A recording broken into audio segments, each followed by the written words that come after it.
Hello, fans, and welcome to This Day in Baseball, where we're going to bring you a full radio broadcast of today's game.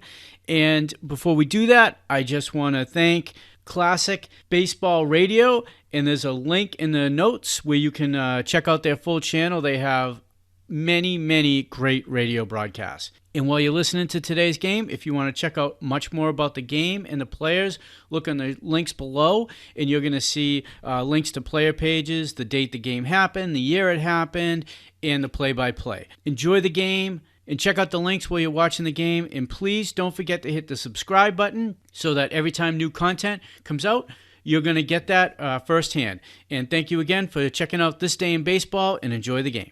The New York Mets are on the air. Well, hi, everybody. This is Bob Murphy along with Lindsey Nelson and Ralph Kiner, greeting you from the Polo Grounds in New York, where this afternoon the New York Mets tackle the defending National League champion Cincinnati Reds in a doubleheader. Right now, the ground crew has come out to carefully prepare the infield for the start of the first game following a pregame batting and infield drill. Roger Craig and Johnny Klippstein, two veteran right-handers, are warming up to pitch the first game. Say right now would be a good time to check up on your supply of fine cold Rheingold. Rheingold Extra Dry. Yes, sir, put some Rheingold on ice. It can add a lot to your enjoyment of the game.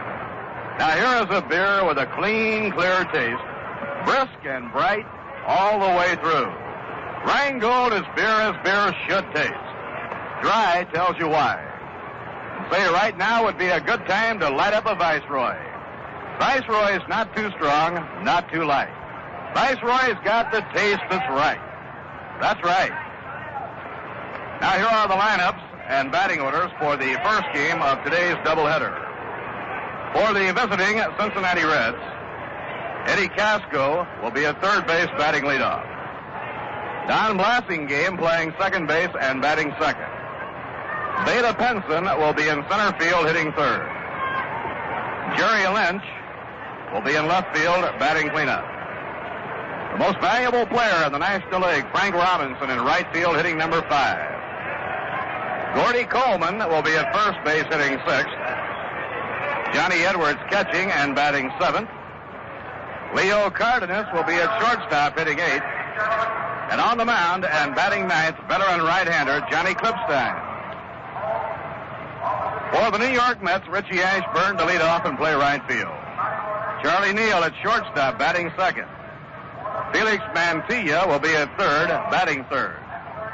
In left field, slugging Frank Thomas, batting cleanup. Marv Throneberry at first base, hitting number 5. Jim Hickman in center field, batting 6th. Clarence Choo-Choo Coleman catching and hitting 7th. Rod Keneal at second base, batting 8th. Pitching and batting 9th, veteran right-hander Roger Craig. And right now, here's a chance for you to be the umpire. Now, picture this Rheingold riddle. Runners on first and second, one out. Got it? Okay, the batter lofts a high fly towards short, and the umpire correctly calls infield fly.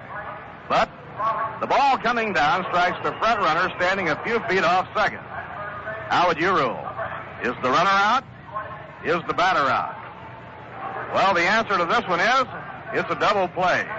Both the batter and the base runner are out. If the runner had been standing on second, he would have been safe. Well, how'd you do? You can ponder that ruling over a glass or two of refreshing Rheingold. You know, Rheingold just naturally goes with baseball. Goes with all good times because Rheingold has a taste all its own. It's beer as beer should taste. Dry tells you why. It tells you that Rheingold is brewed the long, slow, costlier way for a taste that's brisk and bright and clean, clear through. Enjoy it now along with our doubleheader from the Polo Grounds. Tom Gorman will umpire the plate in the first game of today's doubleheader. Big Bill Jakowski will be at first base. Ed Sudol will call the plays around second. And Al Foreman will be the third base umpire. Tom Gorman, Bill Jakowski, Ed Sudol, and Tom Foreman. The New York Mets have taken the field. A doubleheader right here tomorrow between the Mets and the Cincinnati Reds to wind up the 5-game series and the homestand.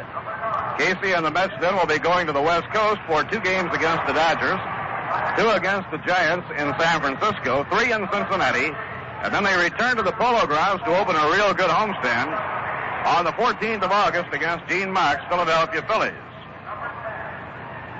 On the next homestand, starting with the Phillies on August 14th, the top teams in the National League will be making their last visit to New York City. The St. Louis Cardinals coming in for a weekend series, and on Friday night, August 17th, the New York Mets will be paying tribute to the great record smasher and a wonderful man, Stan Musial. Plans are moving very smoothly along for a very big evening on that particular night, Friday night, August 17th, Stan Musial night. And the following Friday night with the Dodgers in town, August 24th, the Mets will pay tribute to Gil Hodges. Right now, Roger Craig moving out toward the pitching mound. Clarence Coleman all set to work behind the plate. And here, ladies and gentlemen, our national anthem.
Of our national anthem, we're all set for today's doubleheader between the New York Mets and Cincinnati Reds.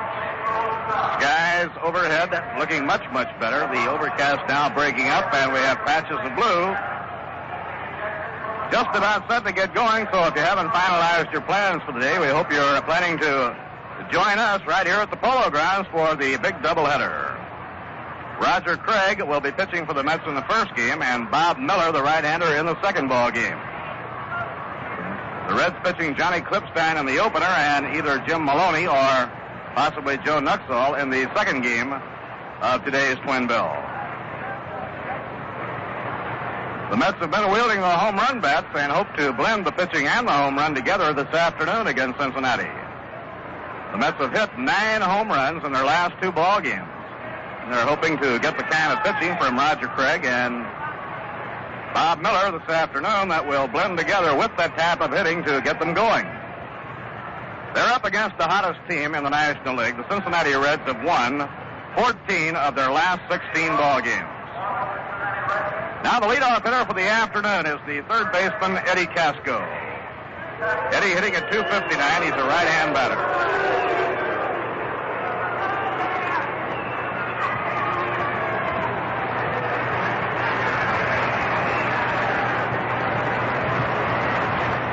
Roger Craig turning around to check the defensive alignment. And we're just about set to get going. Dick Sisler on the coaching lines at first. Reggie Otero coaching at third for the Cincinnati Reds. Following the series here in New York, Cincinnati flies to Houston for a series down in the Lone Star State against the Houston Colt 45s. Now Craig checking with Choo-Choo Coleman, his battery mate. Roger winds and pitches. First pitch of the day is right in there at the knees for a call strike.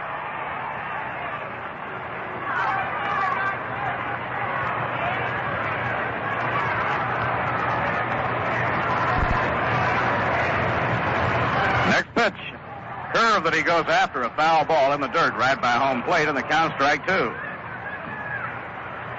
Those of you who missed the scores of the West Coast games last night, Don Drysdale notched his 20th victory of the year as the Los Angeles Dodgers, on the hitting again of Frank Howard, beat the Chicago Cubs 8-3.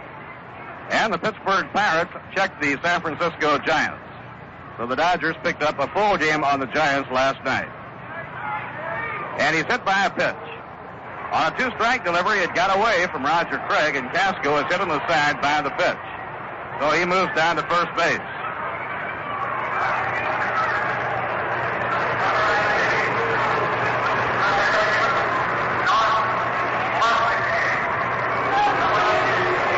Eddie Casco going down to first, and we have time held up a moment for him as he takes a few moments to kind of get the feeling a little bit better after being hit in the ribs by that pitch thrown by Roger Craig. Don Blasingame stepping in. Blasingame hitting at 275. Don bouncing back with a much better year than last season.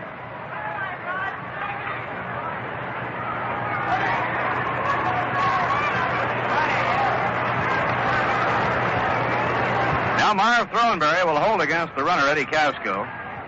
Doubleheader just underway, and the sun really breaking through now, and looks like we're scheduled for a real good day. Here's the pitch by Craig, and Blasingame takes inside, down around the knees, ball 1.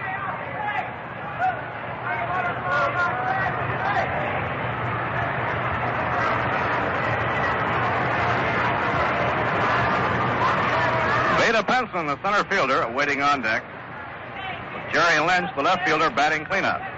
Frank Robinson hitting number 5. A throw to first, and it's not in time. When it comes to picking off runners, none any better than Roger Craig. Roger has picked off 11 men this year. Throw to first, not in time.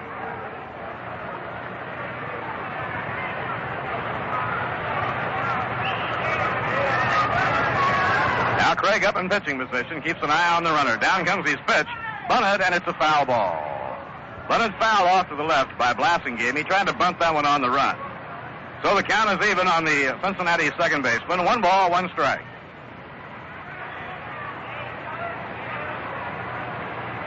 Today is Rheingold Day here at the Polo Grounds, in between games of today's doubleheader.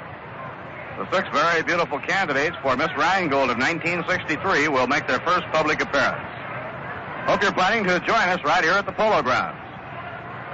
Count 1-1 on Blasingame. Lobbed over to first by Roger Craig. Blasingame, left-hand hitter. Throw to first. He had to dive to get back this time. Eddie Casco had to lunge to get back. Got a quick move to first base by Craig.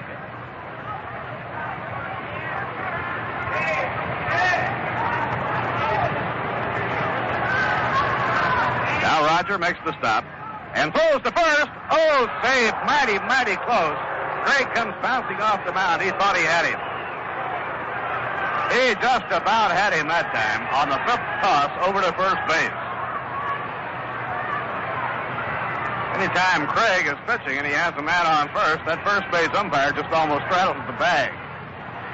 Big Bill Jakowski has his head almost right over the cushion, so he has a pretty good look at the play.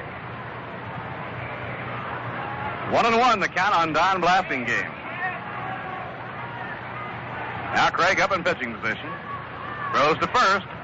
Not close this time. That's 6 times now that Roger has thrown over there on Eddie Casco.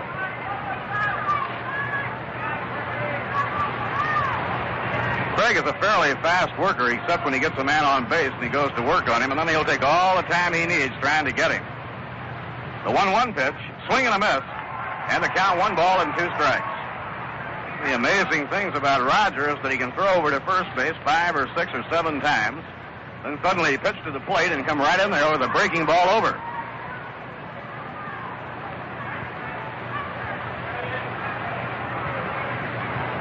One ball and 2 strikes on Don Blasingame. Casco with a short lead. A throw to first. Number 7 for Mr. Casco.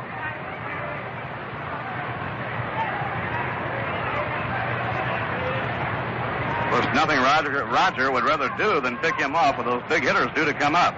A squibbler that is grabbed right on the plate by Coleman, thrown to second one. The throw to first, and it is a double play. Blassingame has never left the batter's box. He is standing there arguing with Tom Gorman. That ball was swung on. It hit right on top of the plate, and Choo-Choo Coleman grabbed it right over the plate. He threw down to Charlie Neal, and Neal whipped it onto first base for the double play. Real quick reacting that time on the part of Choo-Choo Coleman. Ball went right into the plate. Bounced up maybe belt high, and Choo-Choo grabbed it right over the top of the plate. It was hovering like a helicopter.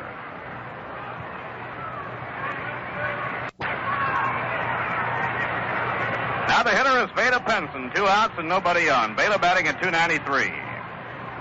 Wind up, pitch by Craig. Fastball over, a call strike.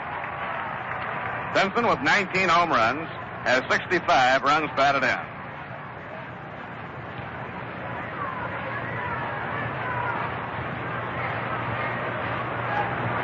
Now Craig out of his windup delivers. A high fly hit right down the left field line. It may go foul. It's swinging toward the foul line, and it is a foul ball out of the reach of either Charlie Neal or Frank Thomas. Neal running down the line trying to get to it. Thomas coming over toward the line, but it was out of reach, and the count is strike 2 on Penson. No score. First inning doubleheader just getting underway. The doubleheader tomorrow between the Mets and the Reds will start at 2 o'clock.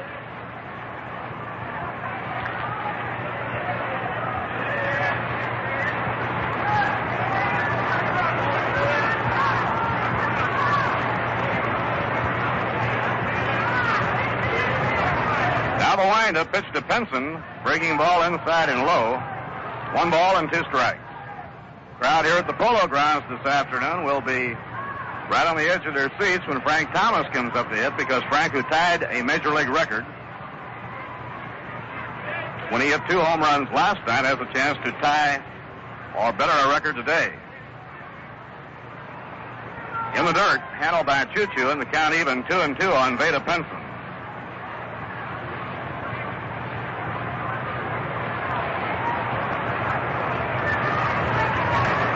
We have thousands of midget Mets watching the action today as guests of the New York Mets. Pitching 2-2. Fouled again over toward the field boxes. Running hard for it is Mantilla, and he can't get it. Felix had that one misjudged. And he slipped as he came off the grass onto the warning path, and as a result did not touch it. Ball landed on the warning path and bounced up into the crowd. No play.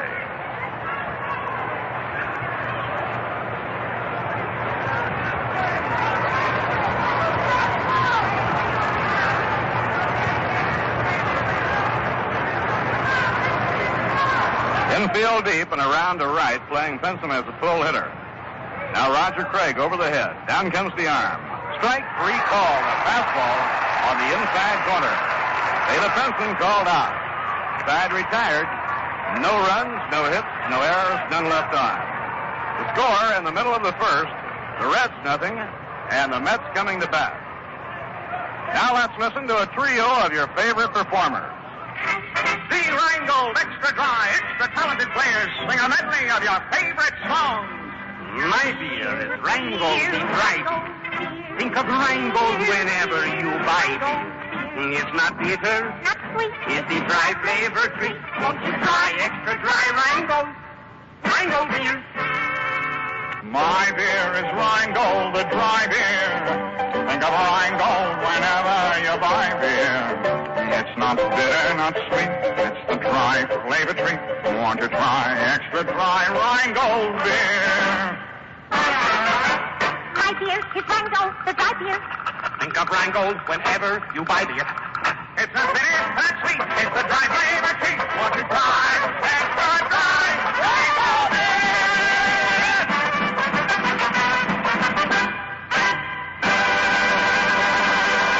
We're a little late, folks. On the mound for the Cincinnati Reds in the first game today, veteran right-hander Johnny Klippstein. Klippstein has been used by Freddie Hutchinson as a spot starter and considerably in relief work. He has been particularly effective over the last month. Klippstein on the year has won 3 while losing 1.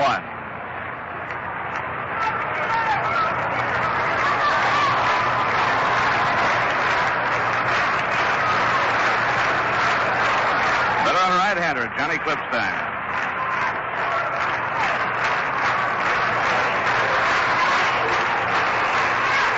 Here's the windup and the pitch to Ashburn, taken inside and low. It's ball 1.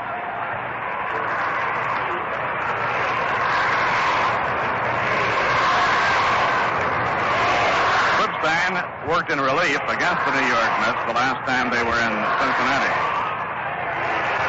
Ashburn takes the fastball over, a call strike, 1 ball and 1 strike. In his last 3 starts, though, in the latter part of July, Klippstein, working 7 or more innings, did not give up over 3 runs in any one game, and he was up against the Braves, Dodgers, and Pirates. Inside and high to Ritchie, 2 balls and 1 strike.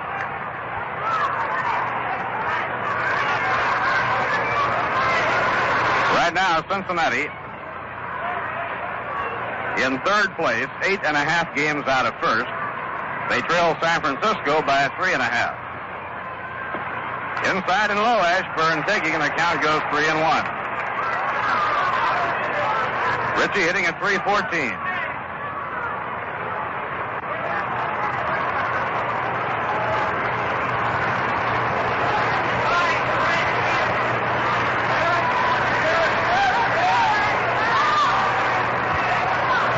Delivery. It's too high, ball 4, and Ashburn leads off the last half of the first with a walk.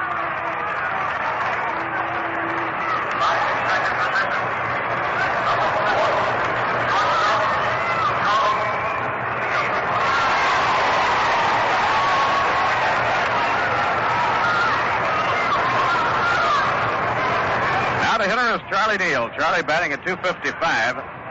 Charlie had a long triple out by the bullpen in left center in the game last night. He also hit a home run in the upper deck in the opposite field. Neal has been hitting to the opposite field a great deal of late since wearing that sponge to protect his right hand, and so Casey wants him in that number 2 spot in the order. Breaking ball outside, it's ball 1. Number 2 hitter frequently called on to try and move a runner by hitting behind him. Cookie Lavaggetto on the lines at first, and Sally Hemus coaching at third. Now Ashburn with the lead off first. The pitch by Klippstein. Right in there, a call strike. 1 ball, 1 strike.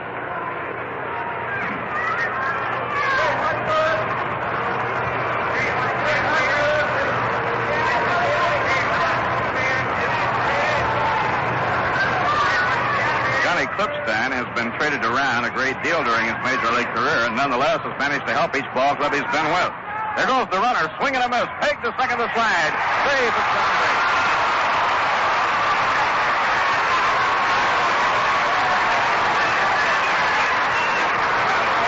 Richie Ashburn stealing his 9th base of the year. Richie now tied with Elio Chacon for the club lead in stolen bases. Count 1-2 on Charlie Neal.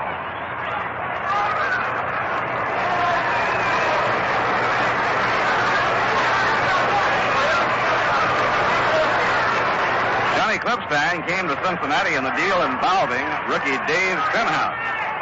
Stenhouse having one of the best years of any pitcher in the American League this season. The 1-2 pitch inside, ball 2, and the count is even, 2-2. In the deal, Johnny Klippstein and Marty Keogh came to Cincinnati for catcher Bob Smith and pitcher Dave Stenhouse. But both Klippstein and Keogh have helped the Cincinnati ball club. Marty Keogh has done a bang-up job as a handyman, not only at first base, but in the outfield. Pitching 2-2. And it gets in the dirt and away from the catcher, Johnny Edwards, and moving on to third goes Richie Ashburn. It's a pass ball charged to Johnny Edwards. Ashburn moves over to third, and we have a full count now, 3-2. Well, they say the ideal trade in baseball is a trade that helps both ball clubs. And you would have to say that the trade involving Johnny Klippstein has helped both teams. Bob Smith and Dave Stenhouse have certainly helped Washington. Johnny Klippstein and Marty Keogh have helped Cincinnati. The infield plays back. Down comes the pitch. A fly ball hit deep to right field. Back toward the barrier. It is going. It is gone. A home run.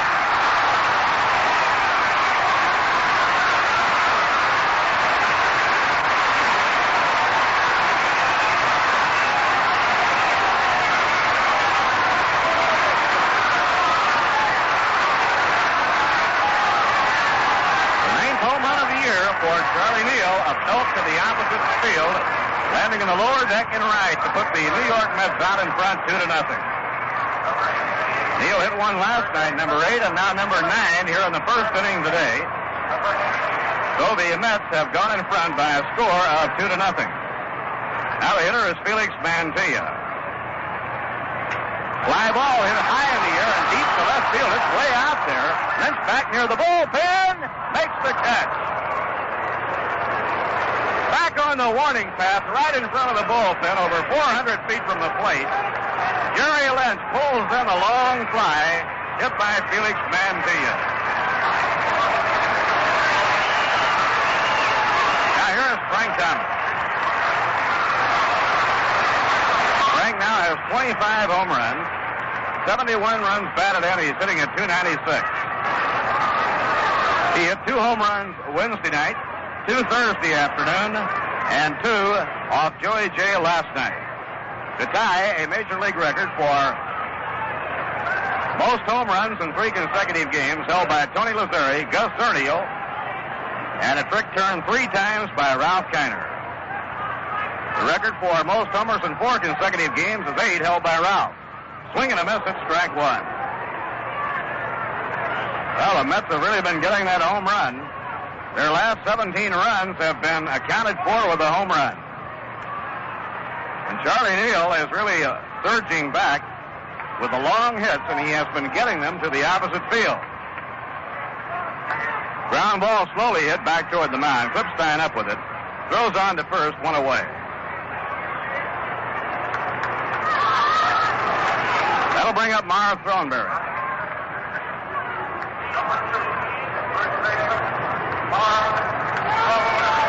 Marv's average climbing steadily. He's now hitting at .267 with 8 home runs and 28 runs batted in.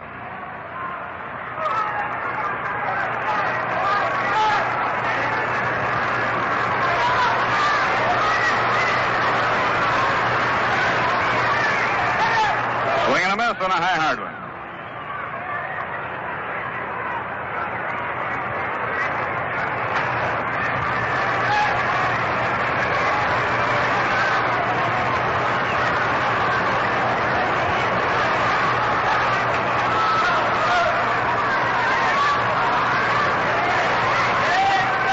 Lead 2-0 as Klippstein swings out of his windup. Now the pitch. Foul ball off the fist, back toward the screen, and the count strike 2.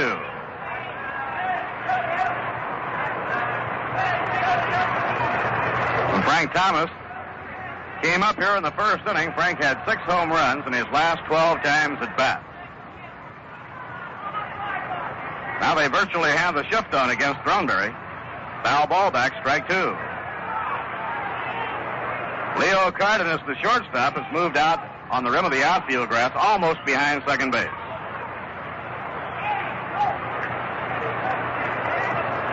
Throneberry, a pull hitter with good power.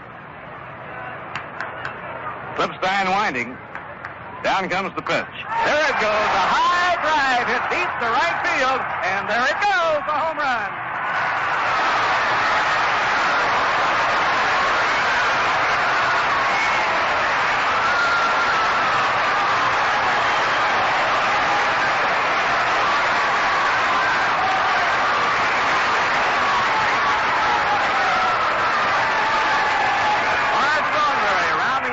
With his 4th home run in the last 3 ball games. Number 9 on the year for Marv Throneberry, and his 26th run batted in. And the New York Mets are out in front 3-0. The Mets have hit 11 home runs in their last 3 ball games, counting this one. We're just in the first inning.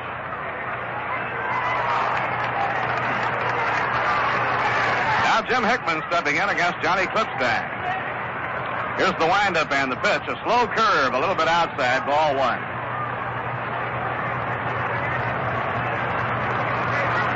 Coleman waiting in the on-deck circle. Here's the wind-up pitch by Klippstein. Off-speed pitch outside. Ball 2, 2-0. Throneberry was behind on the count to Johnny Klippstein, but he fouled 2 pitches off. And he really racked one, a drive to the upper deck, and it wasn't pulled. It was more over toward right field. Pitching 2-0. Low, it's ball 3. 3-0 on Jim Hickman.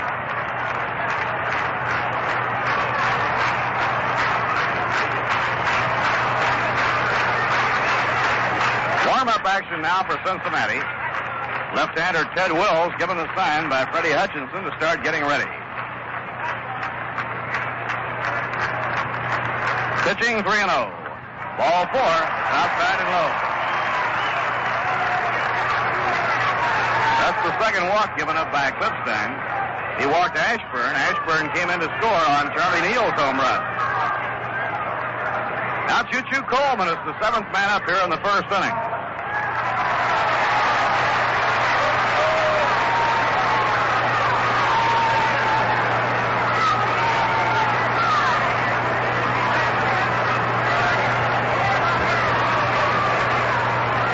Choo-Choo Coleman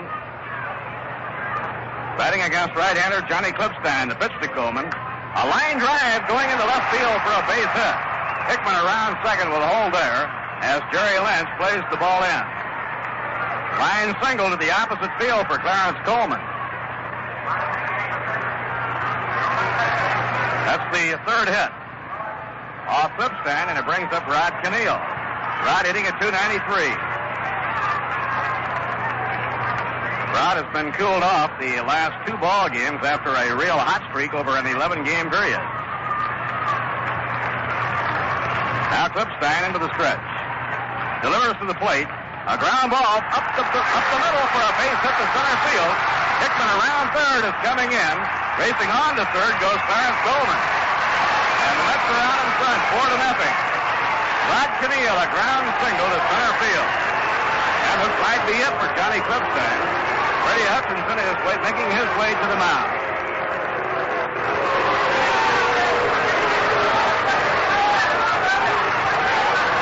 4 runs in off Klippstein here in the first. And this will be all for Johnny Klippstein, and left-hander Ted Wills will be brought in to take his place. So Klippstein has been knocked out of the box in the first inning by the New York Mets. He pitches 2/3 of 1 inning. At the moment has given up 4 runs, 4 hits. He walked 2 and struck out none.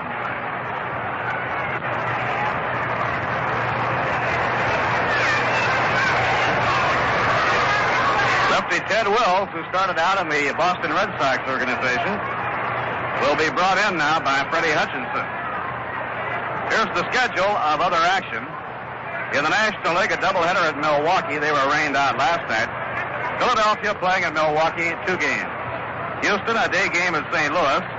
The Cubs, a day game against the Dodgers in Los Angeles. The Pirates, a day game against the San Francisco Giants at Candlestick Park on the West Coast.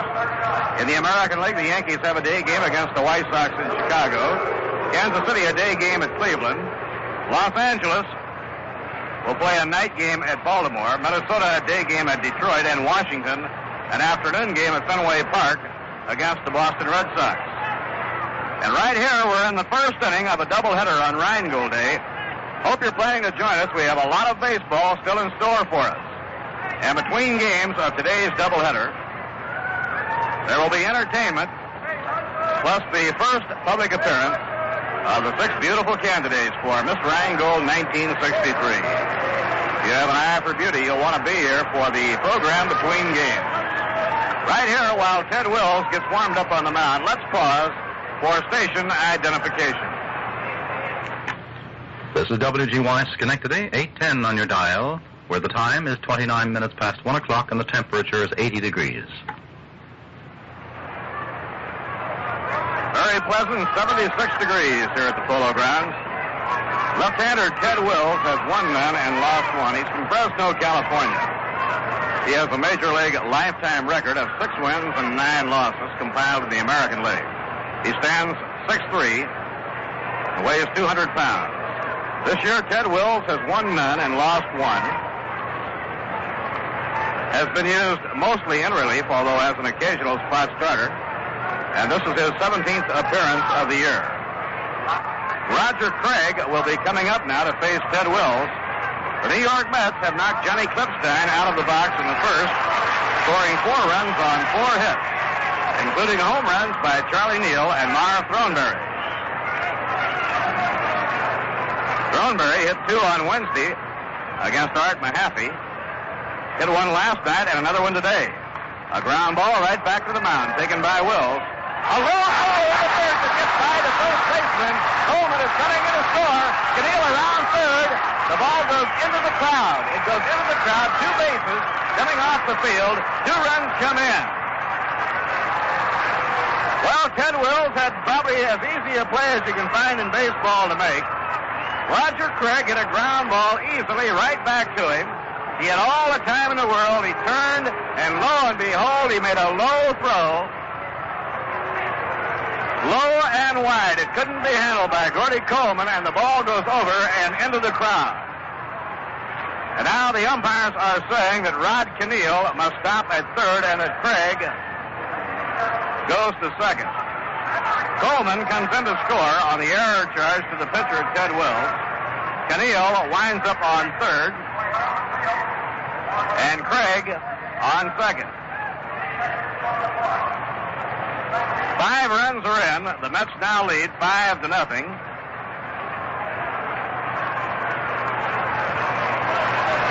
They have batted around, and Ashburn is hitting for the second time.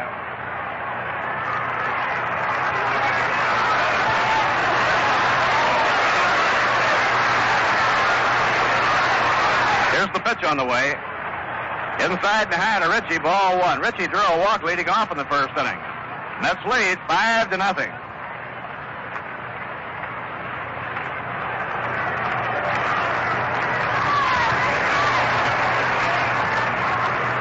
That's right in there for a call strike. 1 ball, 1 strike. Well, there's a play you won't see once or twice a year. A pitcher, when he has all the time in the world, throwing a ball away at first base. He was hurried, you can understand it, but in this particular situation, Ted had all the time he needed. A drive in the air to left field for a base hit by Ashburn. Now Caniel is in to score. It's 6-0 with runners on first and third.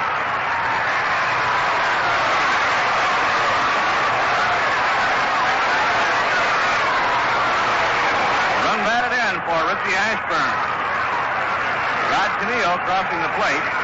Roger Craig going to third and holding there.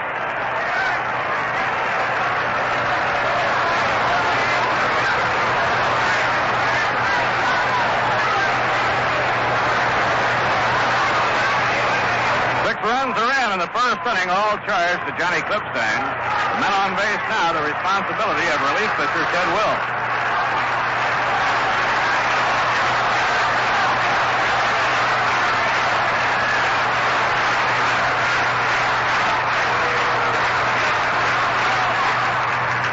Charlie Neal hitting for the second time in the inning. Takes the pitch for a ball. Charlie hit an opposite field home run with Ashburn on base to put the Mets in front 2-0.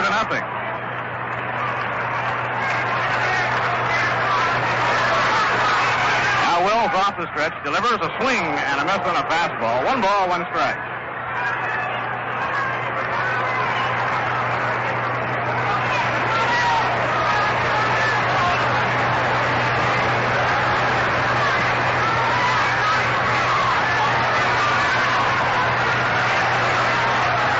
Now the pitch. Blazing fastball over a call strike. Neal hitting for the second time in the inning.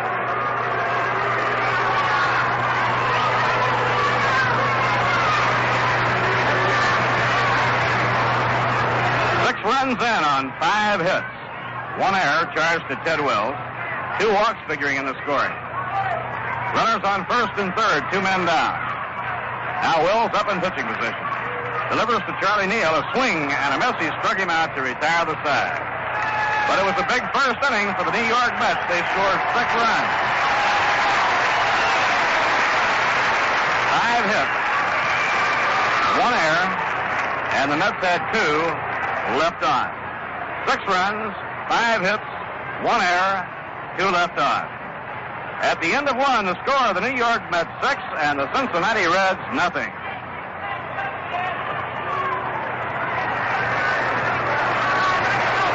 Doubleheader today and a doubleheader tomorrow. Following the doubleheader tomorrow, which, by the way, will start at 2 o'clock, Casey and the Mets will be flying to the West Coast on Monday, where they open 2 games against the Dodgers in Los Angeles. Then on to San Francisco for 2 games, 3 in Cincinnati, and then back home. On the next homestand, starting on the 14th of August against the Phillies, the New York Mets will be entertaining the Phillies. Then the St. Louis Cardinals come in on Friday night, August 17th, for a weekend series. And, of course, Friday night, August 17th, will be Stan Musial night here at the Polo Grounds. New York Mets paying tribute to one of the truly great players in the history of the game. And you know, there's quite a variety of professions listed in the committee working to make Stan Musial night a big success. From the field of entertainment, Arthur Godfrey and Horace McMahon. Toots Shore, Fred Corcoran of the International Golf Association, Miller Moore, the president of the Missouri Society of New York, and from the business world, Ed Mosler. Many fine gifts will be presented to the great Cardinal star, and Stan the Man has requested that any donations be used for establishing a scholarship at Columbia. These may be mailed to Stan Musial Night, Box 666, New York 39, New York.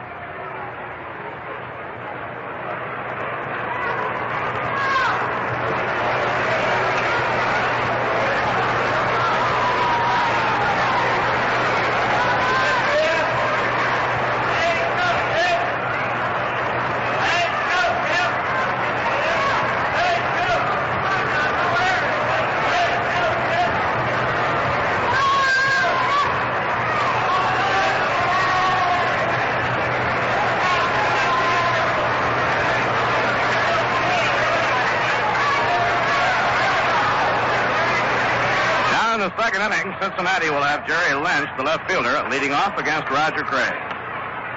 The Mets out in front, 6-0. First pitch thrown right in there, called strike 1. 6 runs on 5 hits, including home runs by Charlie Neal and Mara Throneberry. Rod Keneal and Richie Ashburn getting run-scoring base hits. Inside and low, 1 ball, 1 strike on Jerry Lynch. Lynch hitting at .312 on the year. Left-hand batter, and he has good power. Mets playing him as a pull hitter. Everything is swung around toward right. Strike called. 1-2 now on Jerry Lynch. Frank Robinson will be hitting next, and then Gordon Coleman.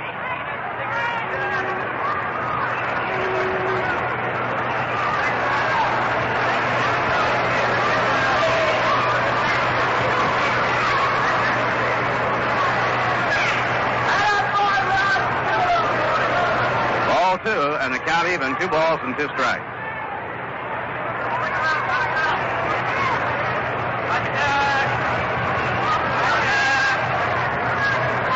Even count, 2-2.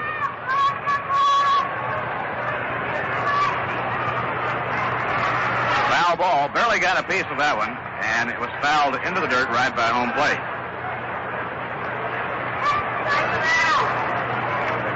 Baseball writer Jerry Holtzman has an article appearing in a national magazine on the emphasis on the pinch hitting role in baseball, and of course one of the foremost is Jerry Lynch.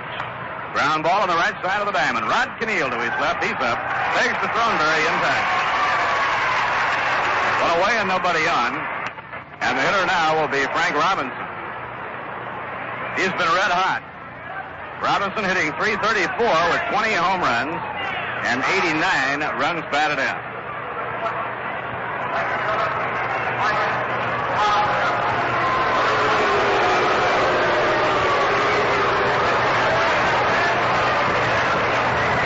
Roger Craig checking with Choo-Choo Coleman to pick up his sign. The outfield deep and around toward left. Roger winds and pitches. Ground ball to shortstop to his left. Neal, he's up with it. Charlie's throw. 2 down. Charlie Neal gliding off to his left, smoothly fielding the grounder and throwing out Frank Robinson. Gordon Coleman hitting at .275 with 21 home runs and 60 runs batted in.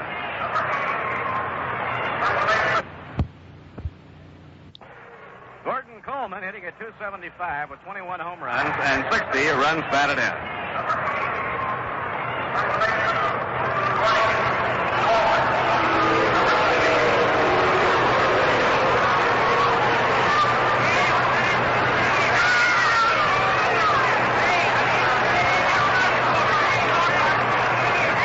Gordy Coleman takes a breaking ball in the dirt. 1 ball and no strikes.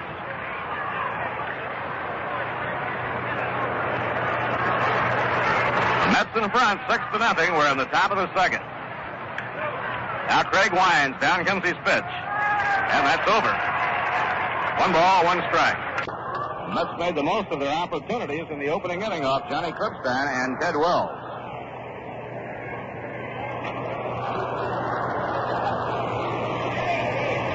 Drive hit hard, a base hit over second into center field. Jim Hickman up with the ball, whips it back in. So there is the first hit off Roger Craig, and it brings up Johnny Edwards. Edwards hitting at .280.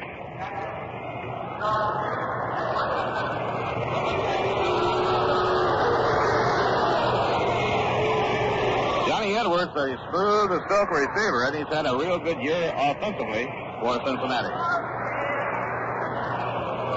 Young ball player, and it looks like Cincinnati, barring injuries, will be all set behind the plate for a long time to come. Outside and lowest, ball 1.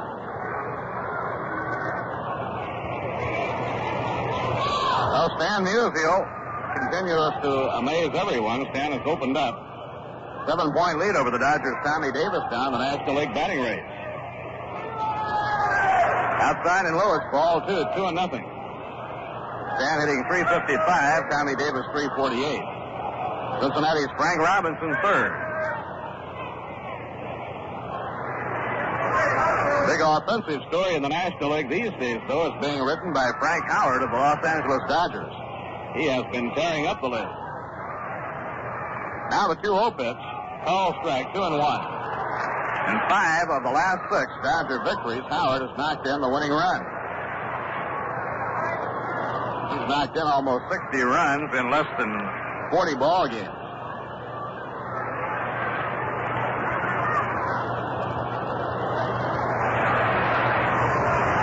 Down 2-1 on Johnny Edwards. Gordy Coleman on first base, 2 men down. In comes the pitch. Whacked foul upstairs and out of play off to the left. So the count is 2-2 now on the left-handed batting catcher.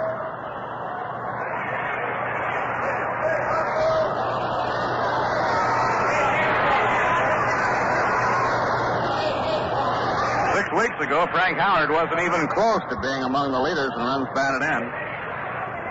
Now his total is up to 79. Tommy Davis having a fabulous year for the Dodgers. The Brooklyn boy has 110 runs batted in. Pitching 2-2 to Edwards. A ground ball to his right goes Rod Cannell. Rod is up with it. Takes to Thornberry, and the side is up. No runs, 1 hit, no errors, 1 left on. And now at the end of an inning and a half, the score, the New York Mets 6 and the Cincinnati Reds, nothing.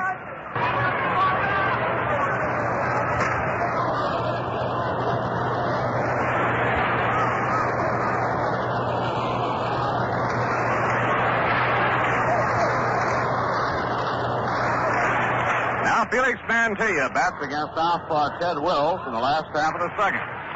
Felix hit a long fly that was caught his first time up, and the left-hander's fastball is over, strike 1 call. Jerry Lynch went back in front of the bullpen in deep left center to pull down the long fly hit by Mantilla. Here's the wind-up pitch by Ted Wills. In there, strike 2 call. Frank Thomas on deck, and then Miles Thornberry.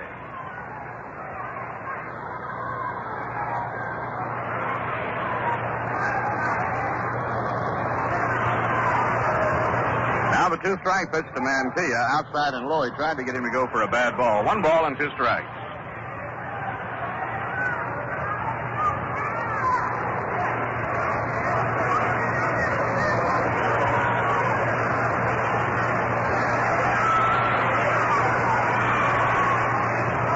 Low and outside, scooped out by Johnny Edwards on the count 2-2.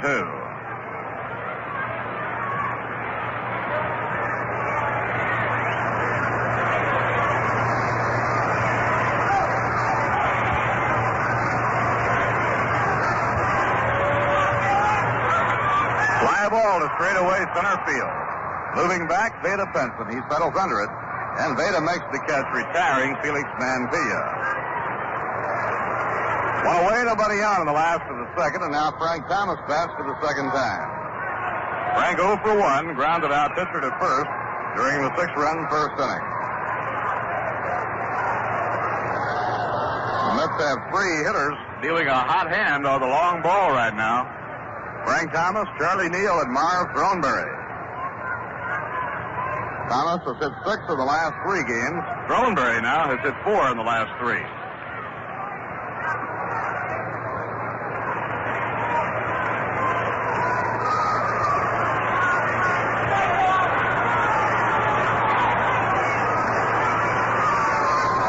First game of a doubleheader. A lot of baseball still in store for us throughout the afternoon, so come out and join us. That's a strike to Thomas, taken on the outside corner.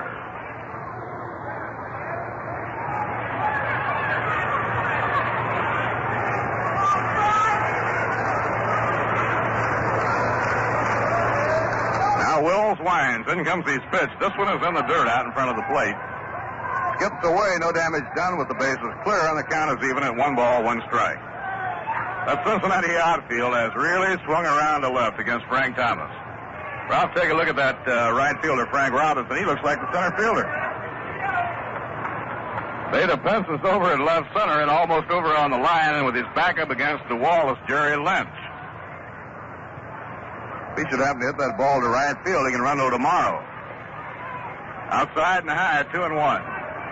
You can bet me right now, though, Bob, that he's going all out for that home run. And it's the only thing to do. 6 runs ahead, and, of course, all those records do count. You bet your life they do. He'd be making a big mistake if he didn't go for it. 2-1 pitch. Swing and a miss. And the count is even 2-2. It's not every day in the life of a baseball player that he gets to write his name in a record book, and Thomas has a chance to do it here this afternoon.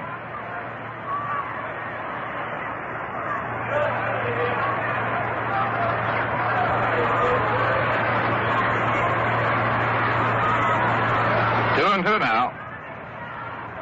1 out and nobody on.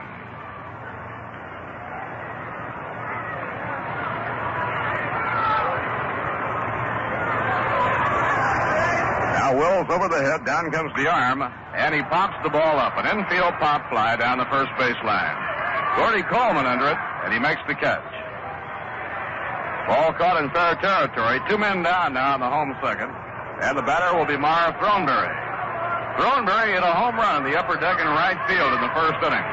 For Marv, his 4th in the last 3 games. He now has 9 for the year. Throneberry hitting at .270.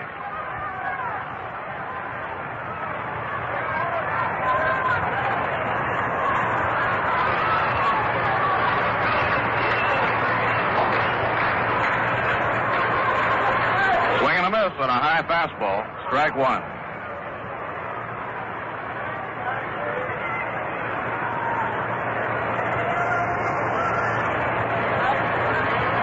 Ted Wills came on to replace Johnny Klippstein in the opening inning.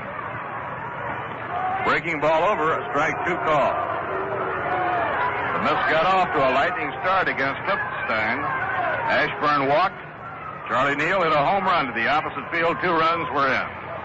Mantilla and Thomas were retired, but Throneberry homered, and it was 3-0. Marv taking 1 ball and 2 strikes. Jim Hickman walked. Clarence Coleman singled. Rod Keneal then single, scoring Jim Hickman. Wills took over for Klippstein and threw the ball away at first to let the 5th run come in, and Ashburn single knocked in run number 6. Check swing, a broken bat, slow grounder to third. Up with the ball is Casco, the peg, out at first on a close play. Broken bat, slow grounder hit the third, and on a very, very close play, Throneberry is out. No runs, no hits, no errors, none left on.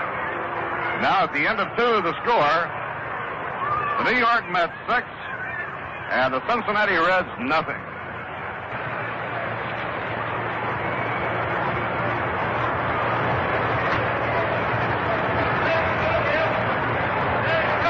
Right now we go along to the third inning, and a fellow who wrote his name into the record book so many times and now has been operating from a different vantage point throughout the season, watching some of the great names in the National League try to assault his own records, Ralph Kiner.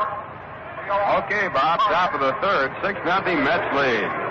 And the Cincinnati Ball Club coming to bat here with Leo Cardenas leading off, followed by Ted Wills and the leadoff man, Eddie Casco. Leo Cardenas, right-hand batting shortstop, and the first pitch from Roger Craig is a curveball that breaks over, strike one. Leo batting .277, 6 home runs, 33 runs batted in. Roger Craig, 31 years of age, in the windup, and back to Cardenas with a one-strike pitch. And there's a high pop-up. Charlie Neal, right on the edge of the grass, waiting for the ball to come down, moves in a couple of steps and makes the catch. Out number one. Roger Craig so far has given up one base hit. That was to Gordy Coleman, a line single to center field. He has struck out one, walked none. And he is now pitching to his ninth man here with one out in the top of the third. Leading by a score of 6-0. It'll be Ted Wills, who came on in the game in relief of Johnny Klippstein, who started. Wills batting from the left-hand side. And he takes a slider on the outside corner. Strike one call.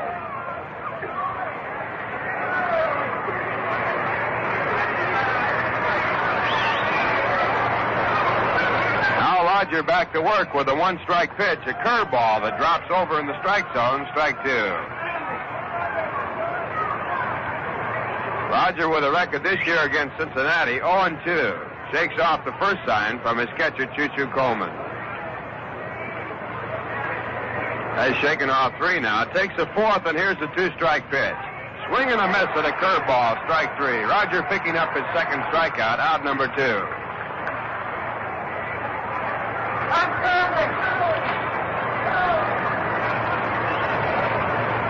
Two outs now, and Ed Casco comes up. Batting for the second time. He was hit by a pitch ball his first time up. Batting .259. Casco, right-hand batting third baseman. 6-0 Mets lead it. They have 5 hits to the Reds 1. First pitch to Casco. Fastball through knee high. Strike one. Wind blowing in from the right field area towards third base.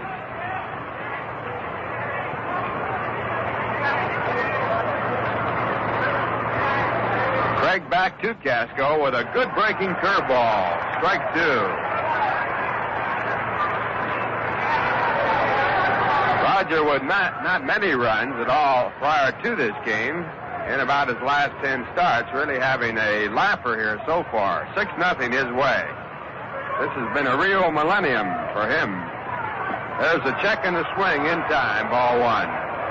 Casco almost went through on a curveball that was out of the strike zone. 1 ball, 2 strikes.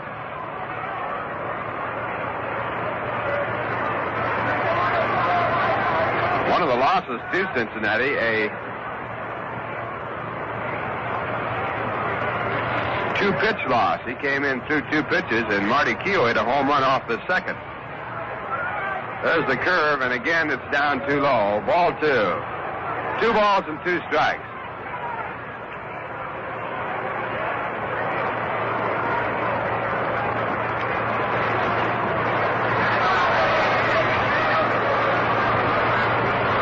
Two balls, 2 strikes. 2 men out, top of the third inning. And Roger back in with a curveball. Got him looking. Strike 3. Third strikeout for Roger Craig in the inning. 3 up and 3 down.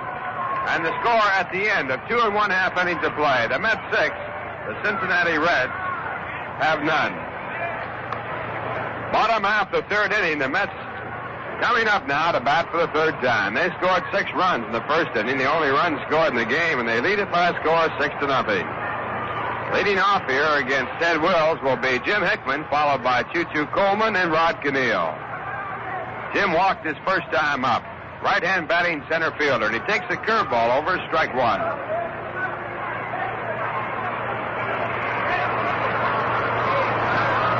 Jim batting .265, 8 home runs, 28 runs batted in. Now the left-hander back with a fastball, a drive belted to left center field. Vincent can't get to it. It's down in the corner there. Here goes Hickman to second base. He's going to try for third, and he'll make it standing up.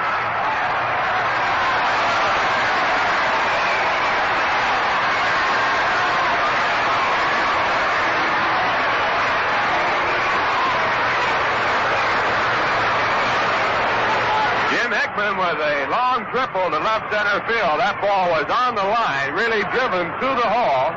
Rada Pinson, one of the fastest outfielders in baseball, couldn't get near it. Jim on at third base with no one out. That's his first base hit. And the batter now, Choo-Choo Coleman.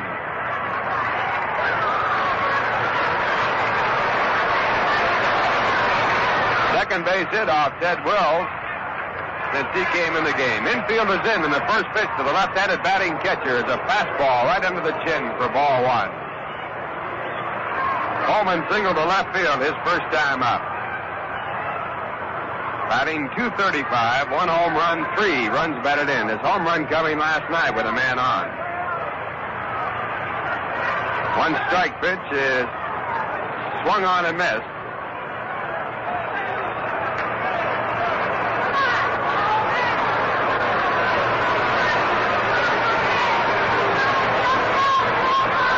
Ted Wills takes a look at Jim Hickman at third. Now gets his sign from John Edwards. Winds and delivers back to the left-handed batter. Called strike. The count now, 1 ball, 2 strikes.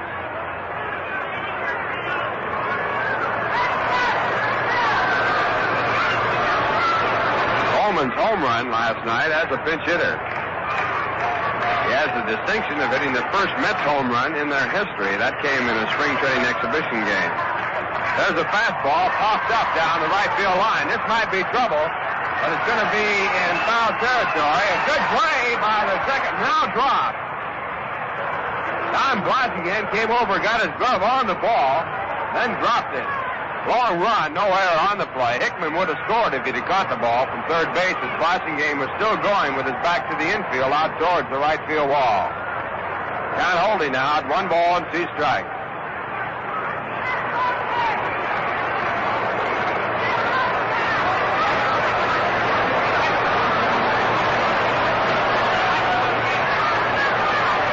Blasingham won about 120 feet for that ball.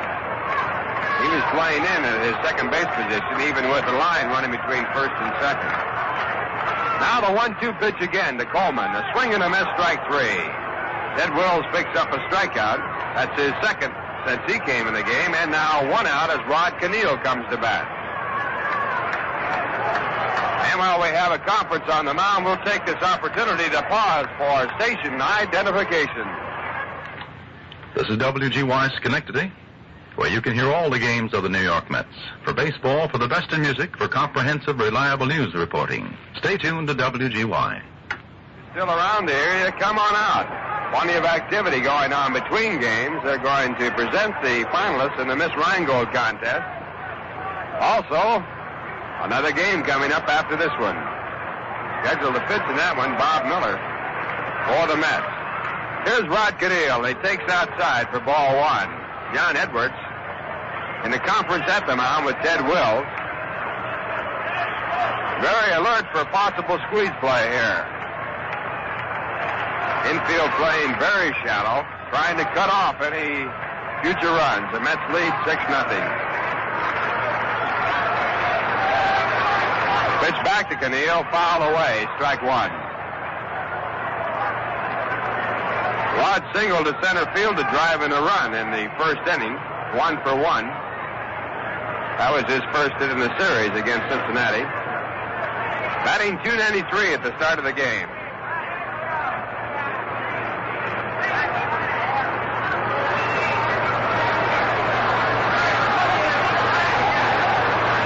Rod Keneal, right-hand batting second baseman. And there's a bunt towards first base. Here comes Coleman's play. Into the ball. And the ball thrown away at first base. Neal going to second as a run scores.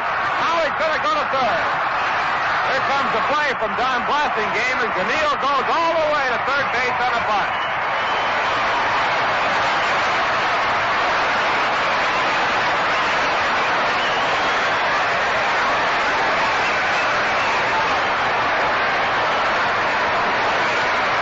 He scored as a base hit, a run batted in for Rod Keneal on the safety squeeze.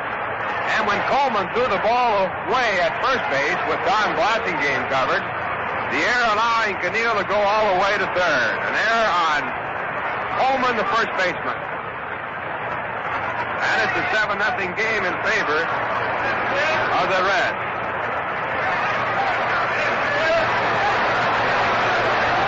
Say 7-0 game in favor of the Mets. The error goes to the pitcher. Coleman couldn't handle the ball. The pitcher threw the ball. So that's the second error by the pitcher, Ted Wills. And the first pitch to Roger Craig is outside, ball one.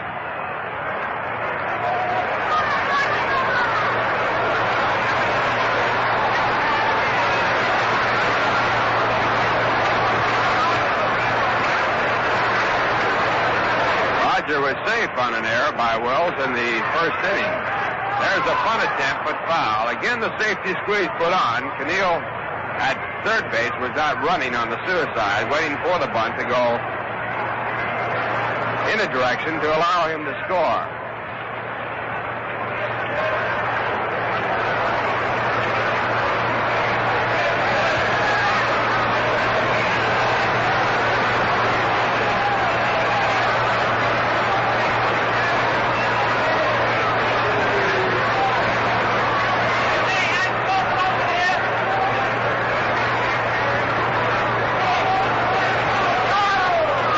Out to the mound to talk to Ted Wills once again, now back behind home plate. Infield still playing in.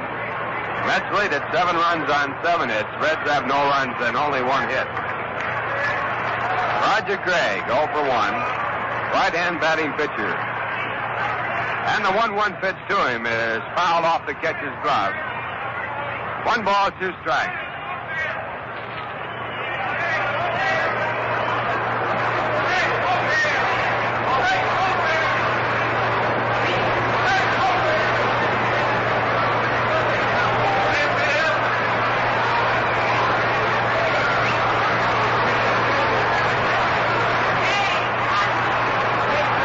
Two strikes.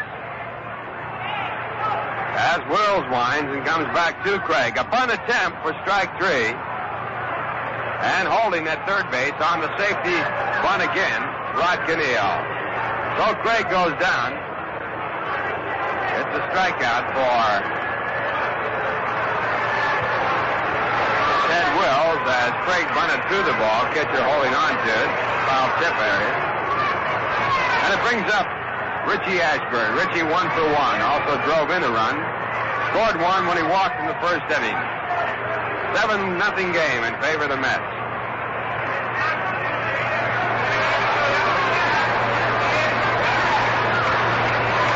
And the first pitch to the left-handed batter is outside, ball 1. Richie started the game hitting .314.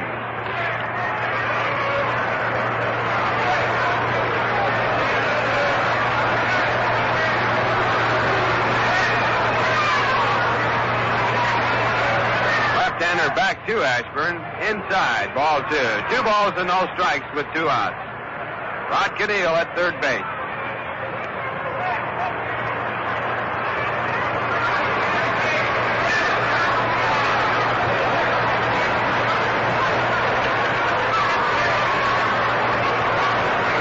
Jim Hickman led off with a triple to left center field, scored on a safety squeeze by Keneal, and Keneal went all the way to third on an error by the pitcher. 2-0 pitch to Richie. Slice foul into the upper deck. Strike 1.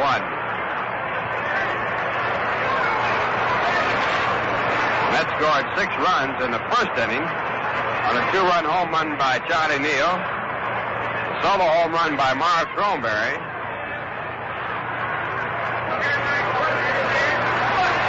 A base hit by Rod Keneal. An error. And a base hit by Richie Ashburn. There's the 2-1 pitch. It's fouled straight back, strike 2. Count now 2 balls, 2 strikes with 2 outs.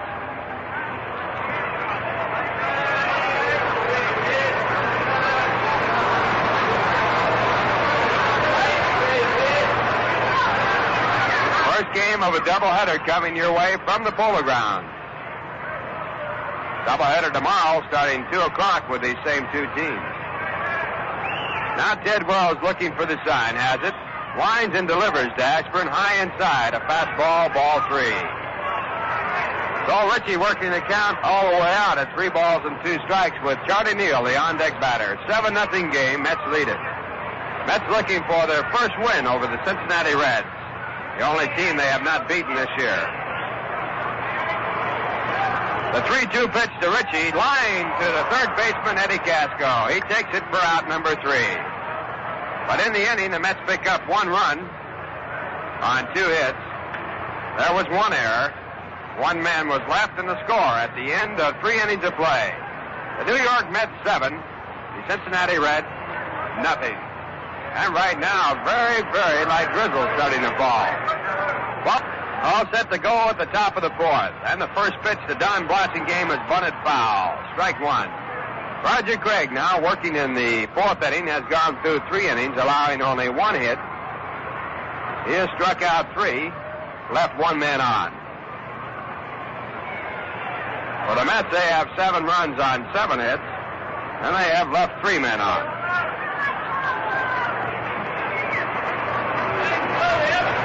Don Blasingame, who hit into a double play his first time up. Bounced the ball out in front of the plate. Choo-Choo Coleman picked it up, fired it to the shortstop covering at second, and they picked up the man at first base for the double play.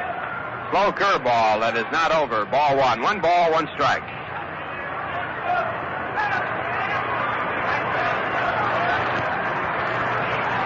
Now the right-hander back.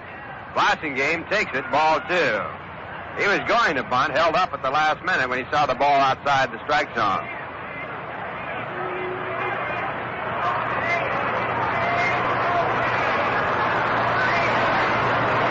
Craig back to the left-hander. A base hit hits down towards the shortstop. Charlie Neal up with it. Has no chance to make a play. Does throw, but Thornberry comes off the bag to block it and hold the runner at first base. Infield base hit for Don Blasingame. And that is hit number 2 off Roger Craig. Gordy Coleman picking up the first. That'll bring up Beta Pinson. Beta was called out on strikes his first time up. Left-handed batting center fielder. And he pops the first pitch up in foul territory. Mantilla going over by the stand. Has room and makes the catch. And Blasingame tagged up at first base. Moves on down from first, but holds there as Mantilla runs it back towards the infield. 1 out now. The dangerous Pinson is out, and up comes Jerry Lynch.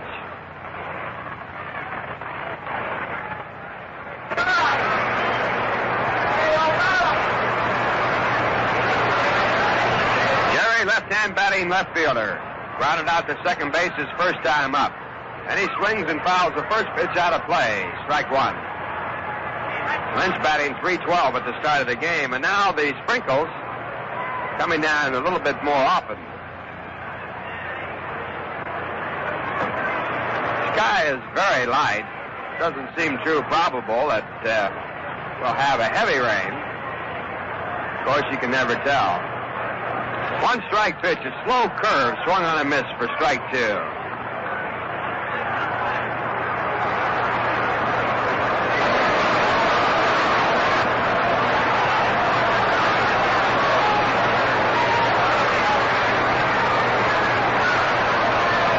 Craig into the stretch to look at first base, and the 2-strike pitch is a curveball, swung on, missed, strike 3.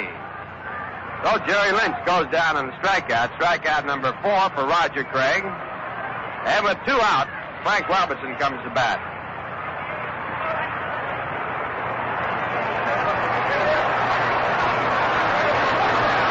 Frank grounded out the shortstop his first time up. Started the game hitting .334. 20 home runs, 89 runs batted in.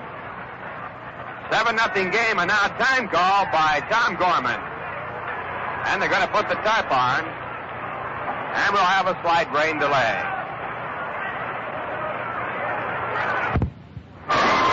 So just mark it down as 40 minutes of relaxation time, and we're all set to go here. Roger Craig pitching to Frank Robinson. A quick look at the scores in the National League. Milwaukee 6, Philadelphia nothing through 2 innings. Dallas Green against Bob Henley. Adcock his 20th home run. Henley helping his own cause with a home run. Houston out in the first inning with no score. Bruce and Washburn there. And now Roger Craig with a sign to Frank Robinson. And the first pitch, a curve hit off the end of the bat in the shallow center field. Going back to Neal. He can't get to it. Jim Hickman now coming in from center field, picks it up, and Frank Robinson singles to center field, moving blasting game over to third. Runners now at first and third with 2 outs, and the batter will be Gordy Coleman. Officially, the rain delay, 38 minutes. And if you want to tack on 10 seconds, you can. Frank Robinson with his first base hit. That is hit number 3 off Roger Craig.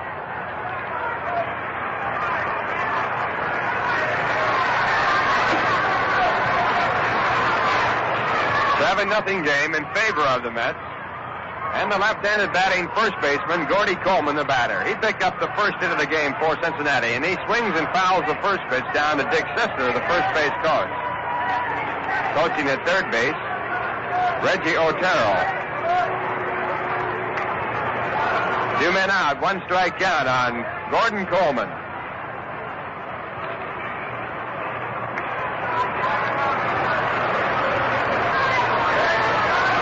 Roger Craig making his 23rd start of the year now with the sign, and to the plate. Robinson runs, the pitch is hit foul. So with the Cincinnati club trailing 7-0, manager Freddie Hutchinson having Robinson run with 2 men out. He's on at first base now, returning. Count 0-2. They were not holding him on. Throneberry playing behind the runner, trying to get all the room he can get in defending against the left-handed batter.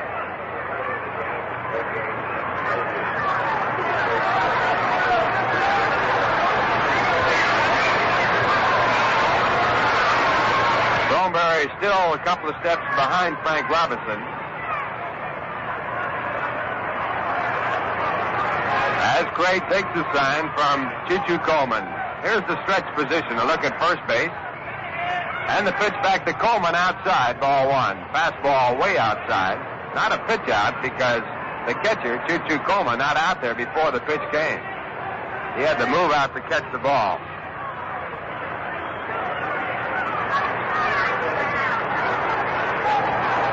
Outfield fanned out deep and towards right center field. There's a bouncing ball hit foul again as Craig comes in with a slider. Count holding at 1 ball and 2 strikes. First game of 2 coming your way at the Polo Grounds.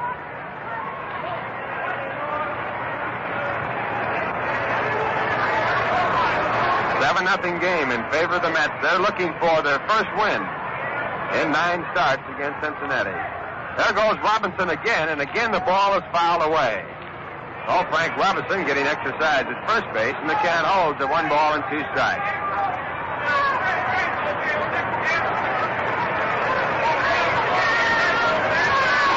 In double headers, the Mets have won both games twice, both times against Milwaukee. They have lost both games 10 times and have split 7 games. Now out in front here in the first game, 7-0. Again, the 1-2 pitch, and it's outside. This time a pitch out, but Robinson does not go. 2 balls and 2 strikes. Don Blasingame on at third. 2 men out.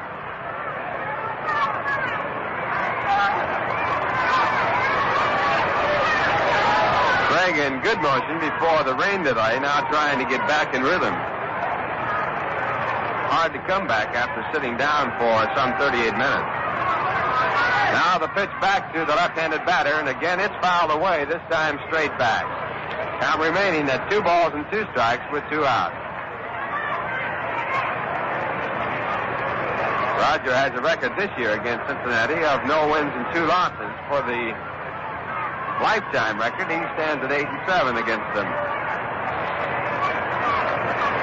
And his lifetime Major League record, 1 game below 500, 54-55. Now the set position. Craig looking at first and throwing there. Robinson at first base back easily. He had a short lead, about 2 steps, and Thornberry has been moved in to defend right on the bag. Again, throw to first base, and again Robinson back.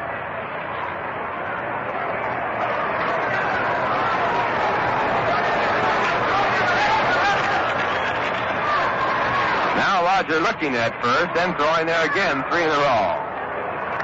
Robinson with a very short lead.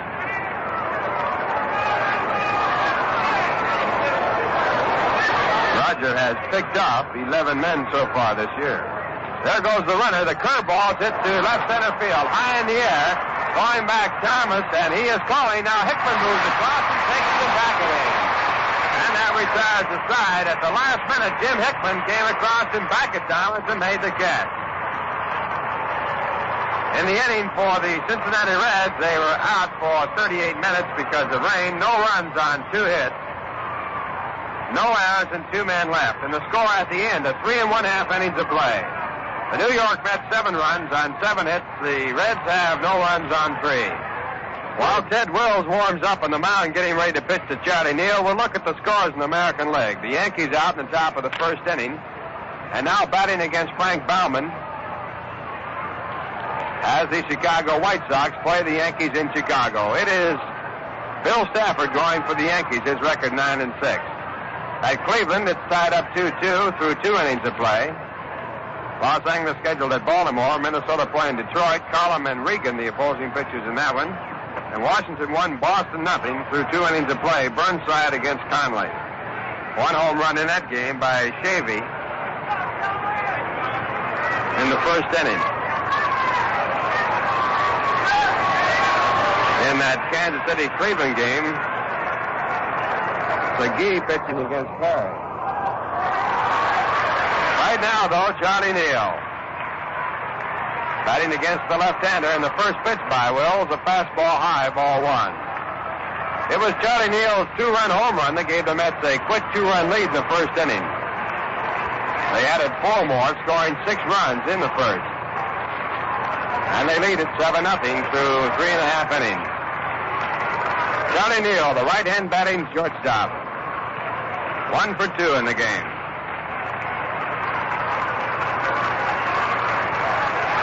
Next pitch to Charlie, a curveball swung on, fouled straight back out of play. Neal batting .255 at the start of the game. 8 home runs at the start, now with 9 for the season. He and Thornberry tied up with 9 apiece. And along with Mantilla, they are second to Frank Thomas. Frank has a total of 25.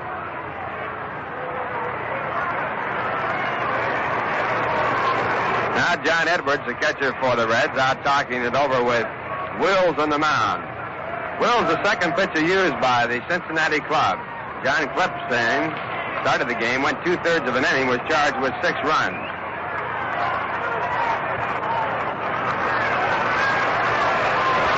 Here's the windup and the 1-1 pitch. Inside and low, ball 2.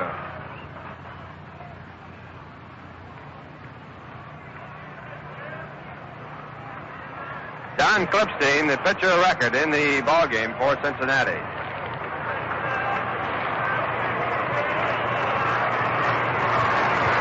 Now Wills back to Charlie Neal with a fastball. Swung on a miss for strike 2. Fastball down below the knees. 2 balls, 2 strikes.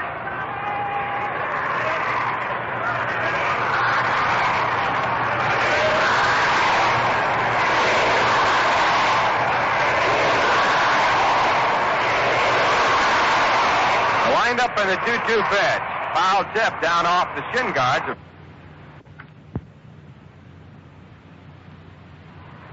Ralph Garner along with Bob Murphy and Lindsey Nelson from the Polo Grounds. Mets leading 7-0. No one out, bottom half of the 4th. The count 2-2 on Charlie Neal. And the pitch to Charlie, a fastball hit right back at Wills. He takes it, a good play on one bounce. Throws to first base to get out number one. Out Ted Wills by good defensive work, turning the base hit into an out, and it brings up Felix Mantilla. Mantilla flied out to deep left field. The ball caught by Jerry Lynch in left field, right in front of the bullpen. And he also flied out to center looking for his first base hit, 0 for 2. Batting .269 at the start of the game. Now Mantilla asking for Wham Gorman to take a look at the ball. Now evidently he will correct that. Wills asking for some extra pitches to see whether or not his right hand, which evidently got in the way of that smash to the box, is okay for pitching. It has to go. And the first pitch to Mantilla by the left-hander, outside and high, ball one. On deck batter, Frank Thomas looking for a home run to tie another Major League record. He's had 6 home runs in 3 games to tie the 3-game home run record in the Major League.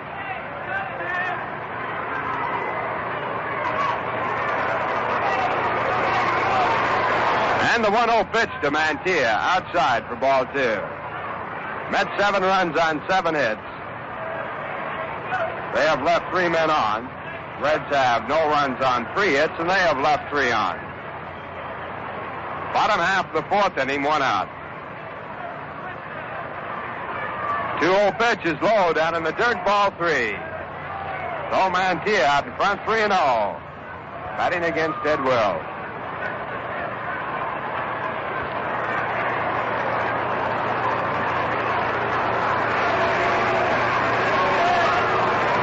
Wills from Fresno, California, 6'2", 200 pounds, has a lifetime Major League record of 6 wins and 9 losses. This is his first appearance against the Mets. 3-0 pitch, a strike called at the knee. Wills' record this year, 0-1. He lost that game on June 27th to San Francisco, 6-3. He worked 6 innings in that one.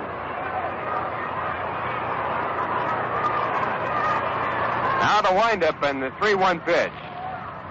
Call strike 2. Fastball at the knees. And Wills now picking the count up to 3-2.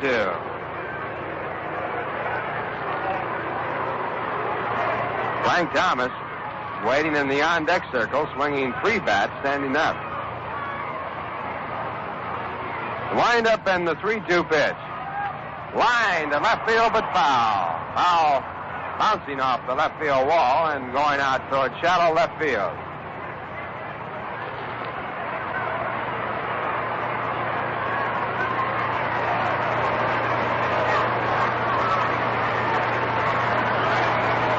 New ball in play. The count's still 3-2.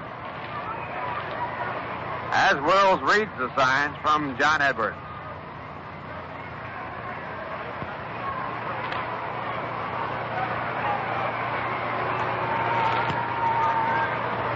Here's the windup and the delivery to Mantilla, and this one is popped up. Second baseman, Don Blasingame, back in shallow right field. Calling on, coming strong is Frank Robinson, but Blasingame makes the catch as Robinson slightly bumps into him.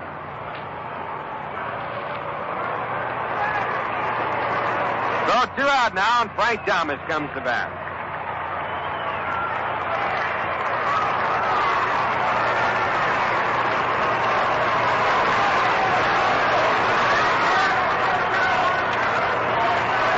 Has bounced back to the pitcher and popped up to the first baseman, 0 for 2.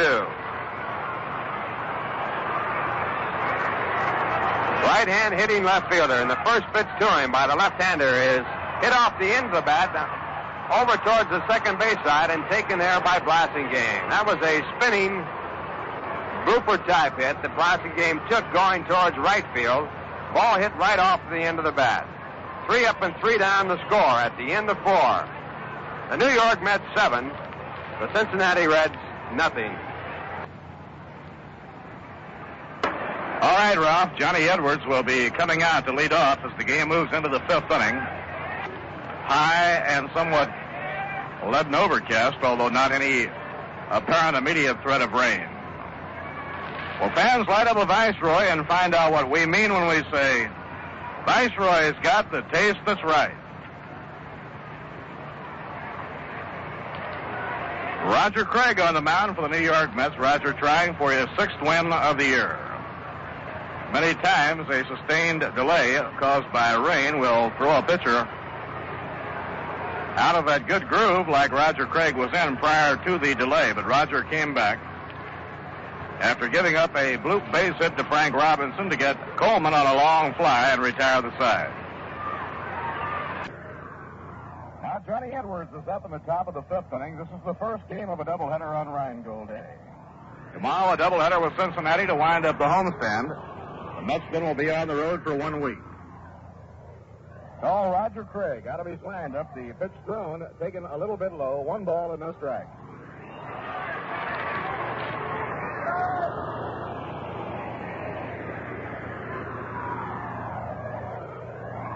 Johnny Edwards, left-hand hitter, and they play him as a full hitter around the right. Hit hard down to first, taken on the first out by Thornberry. He races to the bag, makes the play unassisted, 1 man down. Low line drive hit by Johnny Edwards, and Thornberry caught the ball on the short hop.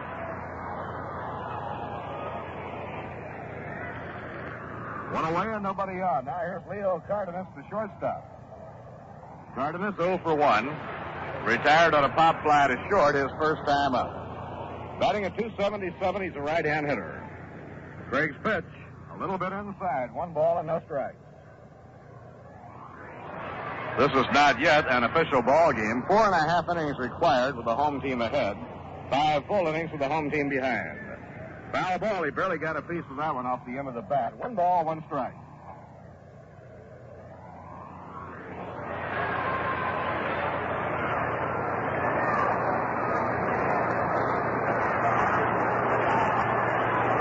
One ball, 1 strike on Leo Cardenas.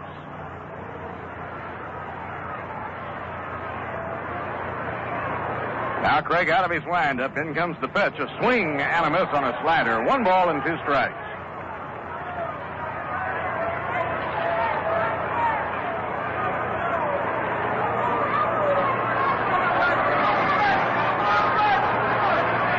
Roger Craig checking with battery mate Choo-Choo Coleman. Bounced foul off the plate, going back now toward the Cincinnati Red dugout. And the count stays at 1-2 on Cardenas.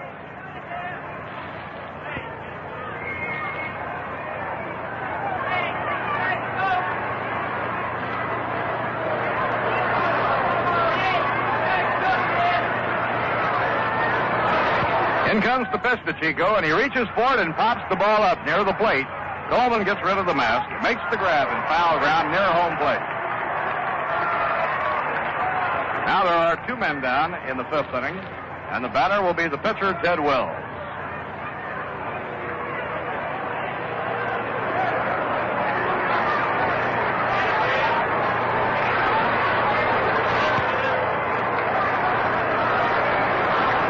Ted Wells, batting left-handed, up for the 2nd time. He was struck out by Craig his first time up.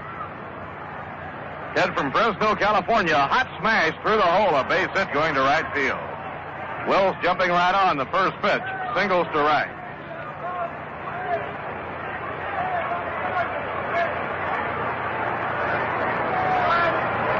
Last year, Ted Wells was in the Red Sox organization pitching at Seattle in the Coast League, where he was 4-4.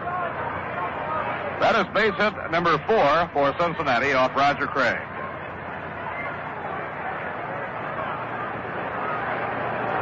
Now the top of the order for the leadoff batter, Eddie Casco. Eddie has been hit by a pitch and taken a call, 3rd strike. He's 0 for 1. A little bit low, 1 ball, no strikes. Casco hitting at .259.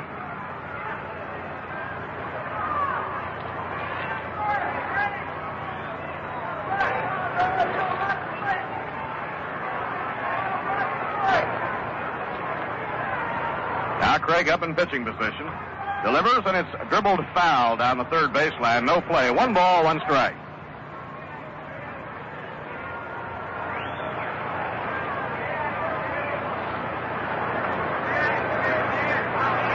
Play held up for a moment. Tom Gorman getting a new supply of baseballs.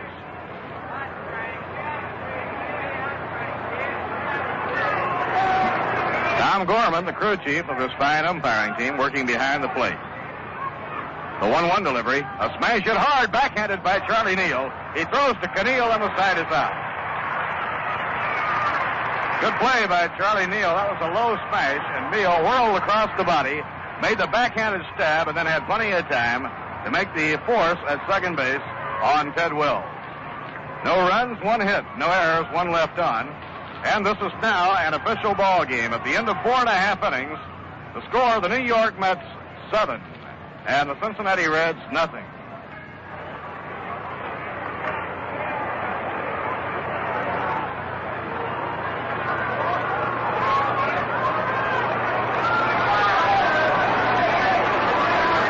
Now the home half of the 5th inning with Marv Thornberry hitting against southpaw Ted Wills.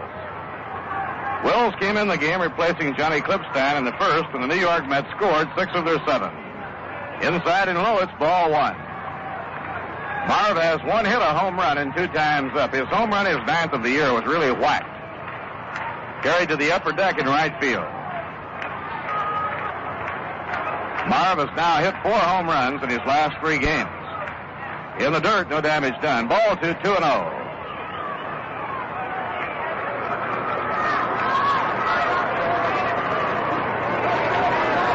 New York 7 runs on 7 hits and no errors. Cincinnati no runs, 4 hits, and 2 errors were in the last of the 5th inning. First game of a doubleheader. Wills out of his windup delivers. Ground ball fouled on the first baseline, no play. For those of you just joining us, this game was delayed 38 minutes because of rain. The rain delay came in the top of the 4th with Frank Robinson at bat.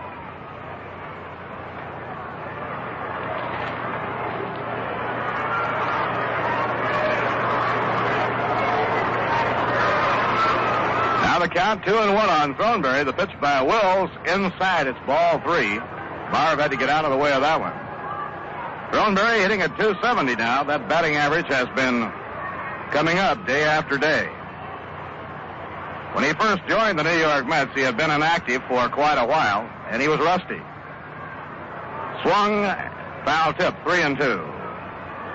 Last year, he was used as a utility player by the Baltimore Orioles, used both in the outfield and occasionally to spell Diamond Jim Gentile. He had come to Baltimore from Kansas City.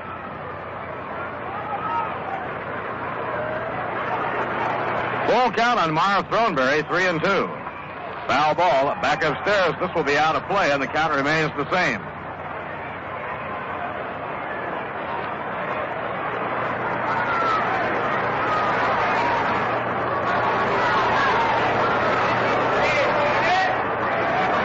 Nobody on, nobody out. Last half of inning number 5.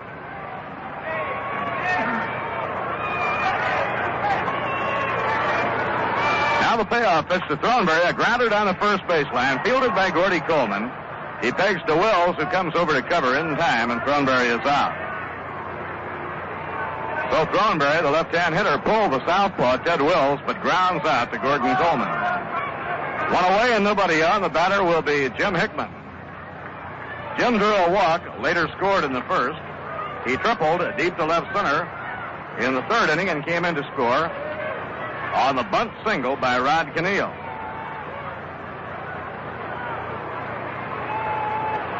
Six of the 7 runs charged against Klippstein, the starter. 1 has been charged to Ted Wills.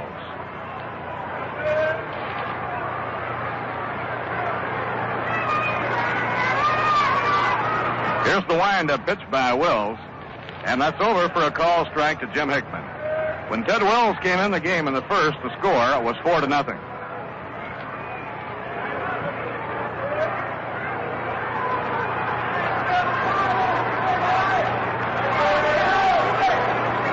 Pitch thrown to Hickman in the dirt. He lays off, and the count even. 1 ball, 1 strike.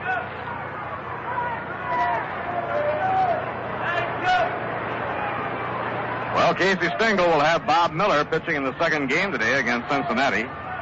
It may be lefty Joe Nuxall or right-hander Jim Maloney for the Cincinnati Reds. The Mets trying to cool off, the hottest team in baseball. Reds have won 14 of their last 16 games. Outside to high, Hickman taking 2 balls and 1 strike.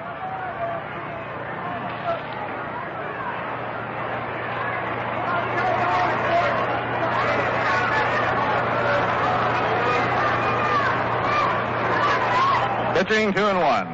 A drive in the air toward the alley in right center field. Running hard for it is Robinson. He can't get it. Ball is rolling all the way back to the bleacher wall in right center field. Hickman is on his way to third. He is in standing up with a triple.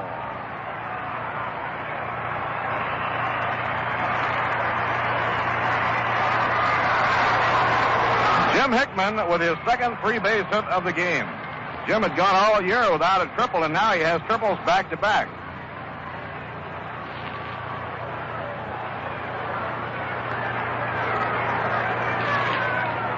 That is the 8th hit in the game for the New York Mets, and it brings up Choo-Choo Coleman. Coleman singled at the opposite field in the first inning. He was struck out in the 3rd inning, so Choo-Choo has 1 hit and 2 times up.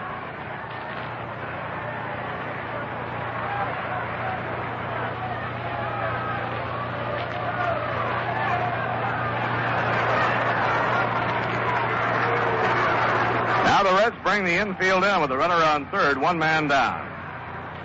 Wills, the left-hander, winds and pitches. A drive hit hard down the right field line toward the seats. Down, a home run.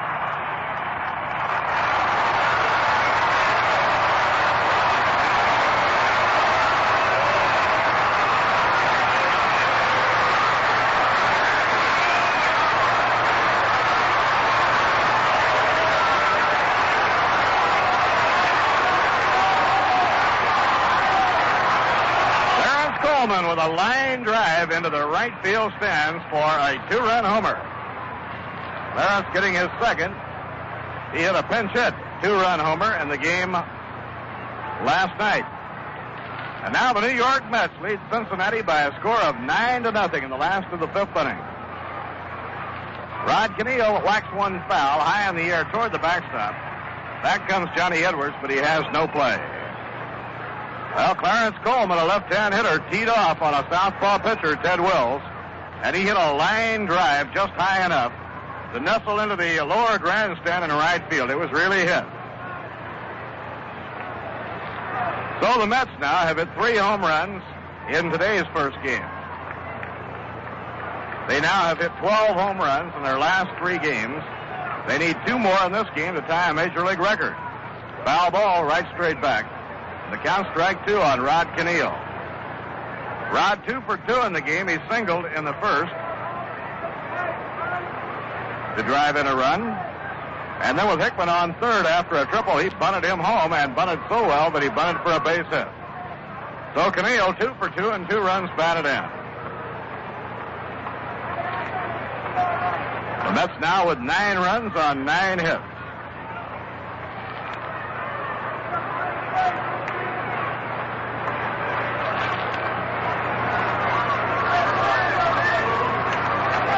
Wills out of his windup, the pitch to Caneal. A call strike on the outside corner, and Caneal is caught looking. Rod called out on strikes. 2 down now, nobody on, and Roger Craig getting a hand as he comes up to hit.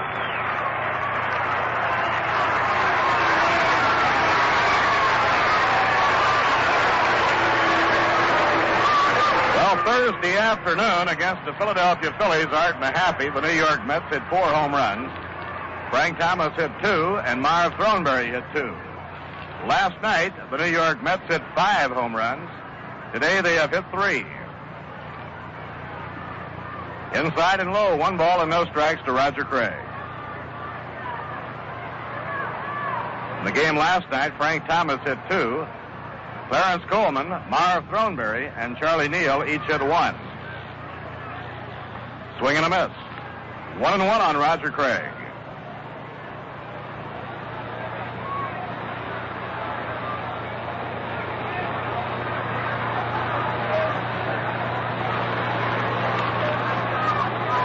Two runs in on the 2-run homer by Choo-Choo, and the pitch inside and low. Craig takes it, 2 balls and a strike.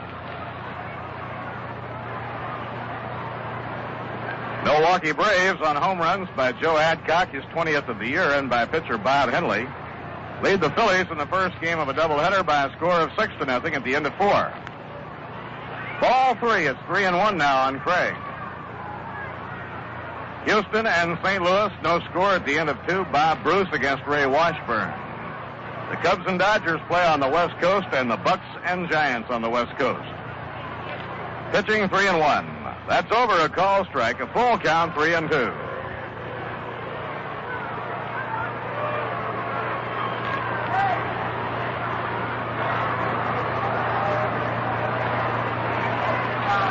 Two outs, nobody on. The payoff pitch by Wills is a high pop-up down the right field line. It's a foul ball, and it's over toward the crowd. It'll be out of play. Ball hitting off the scoreboard in foul territory in right field, so it stays at 3-2 on Roger Craig.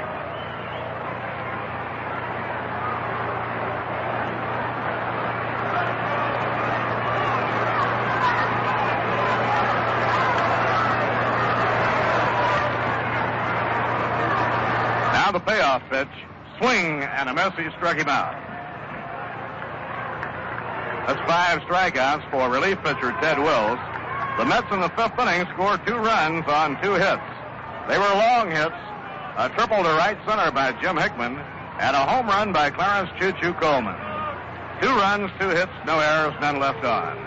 Now 5 innings complete. The score, the New York Mets 9 and the Cincinnati Reds nothing.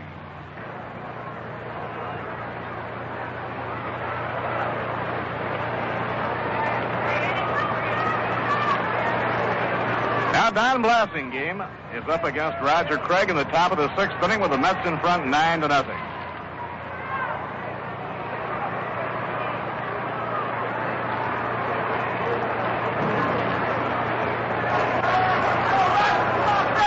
Blasingame, 1 hit and 2 times up. Got a base hit to deep shortstop in the 4th inning. Craig out of his wind-up pitches to him. He runs up as if to bunt, then does an offer at it, and the count is 1 ball and no strikes.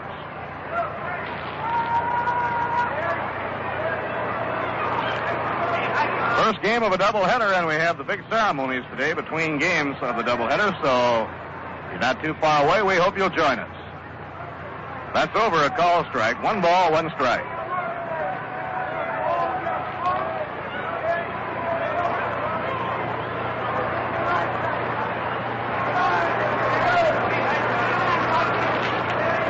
Craig looking in to get his sign. Blasingame leading off in the 6th inning. Here's the 1-1 pitch. He tries to drag a bunt and misses. And the count is 1 ball and 2 strikes. Well, our Mr. Lindsey Nelson will be down on the field surrounded by all that beauty. The 6th Miss Rheingold candidates between games of the doubleheader. He hasn't had much sleep by the time the game was over last night, and he drove to Huntington and then ironed himself a new shirt so he'd look real good for the gals while it was getting a little late. 1-2 pitch. Inside and low, and the count is even, 2-2.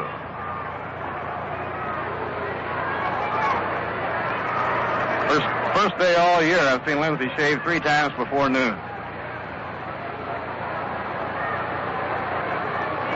He's only 1 behind me.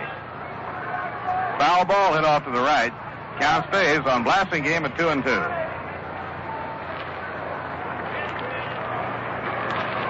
I bet half the bachelors of New York are on the way to the Polo Grounds.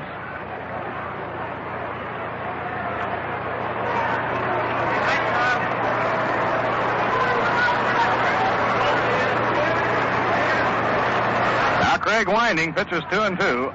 Inside and low to Blasingame, and we have a full count, 3-2. And gals being the wonderful things that they are, they're probably all worried about their new hairdo right now because we did have that rain shower that lasted about 38 minutes. Now the payoff pitch. Ground ball slowly hit toward short. Charged by Neal. Charlie throws. Out at first base. Charlie Neal turning in a slick game around shortstop. Charged in hard on a slow bounder. 1 away and nobody on. That brings up Beta Penson. Beta called out on strikes in the 1st. Fouled out to Mantilla. In the 4th inning, he's hitless and 2 times up.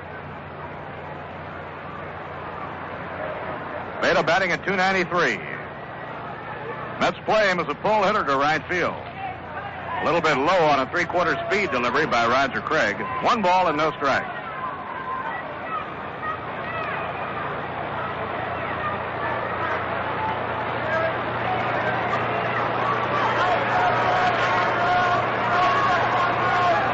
Beautiful off-speed pitch by Craig right in there. He's really serving that slow stuff to Beta Benson.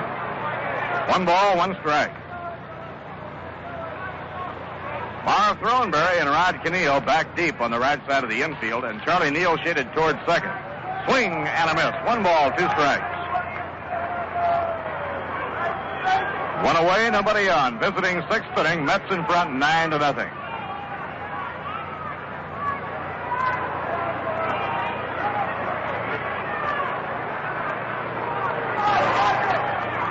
Up goes the leg, down comes the arm. Curve in the dirt. Tried to get him to chase a bad ball, and the count is even now at 2-2.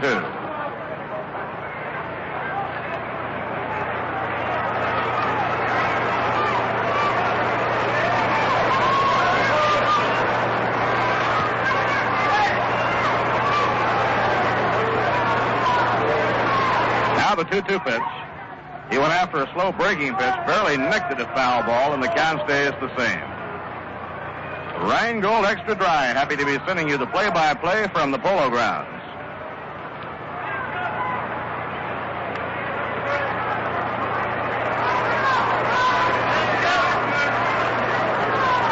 Pitching 2-2. Hit hard to short on 1 hop, fielded by Charlie Neal. On to Thornberry, in time for Benson.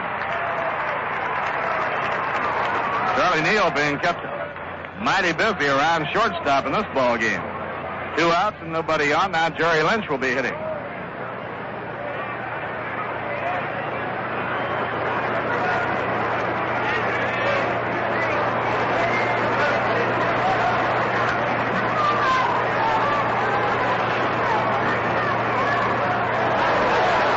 He went after it, strike 1.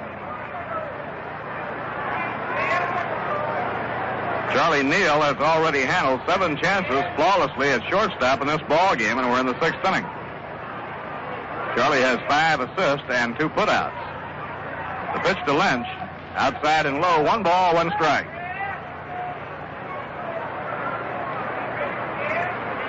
Breeze freshening up. Cutting across the playing field from first toward third.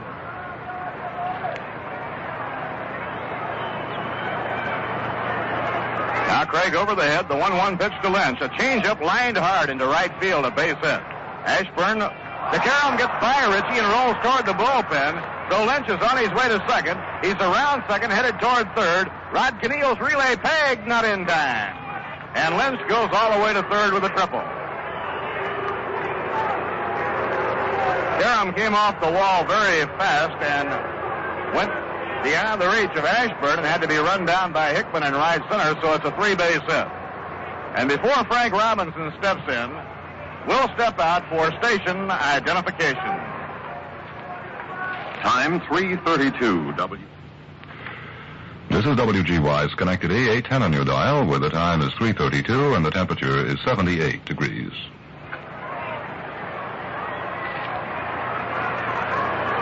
Reds now with a total of 5 hits in the game, and the batter is Frank Robinson.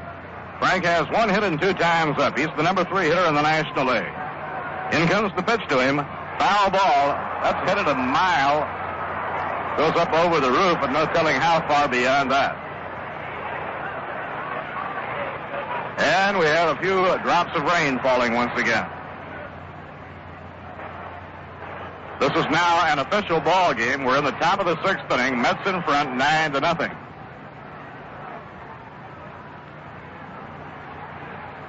Pitch thrown to Frank Robinson, and he's hit by the pitch. Robinson hit by the pitch, a fastball that got away from Roger Craig, and I believe it caught him on the left arm between the shoulder and the elbow. Now Frank is on his feet and walking down to first base.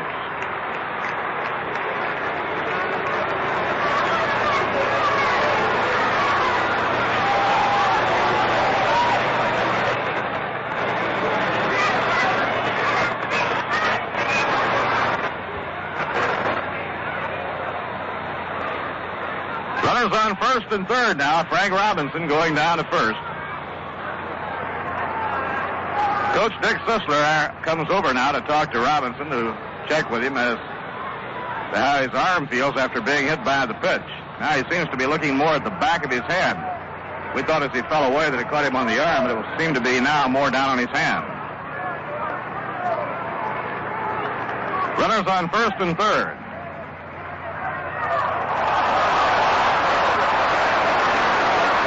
Frank Robinson took a long lead off first base. Craig had his back to him. He misread Craig. He thought Craig was making a move to try and get him.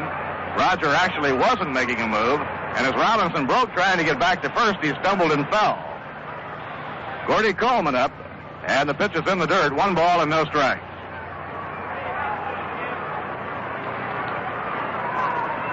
And Frank Robinson, standing on first, keeps shaking that right hand.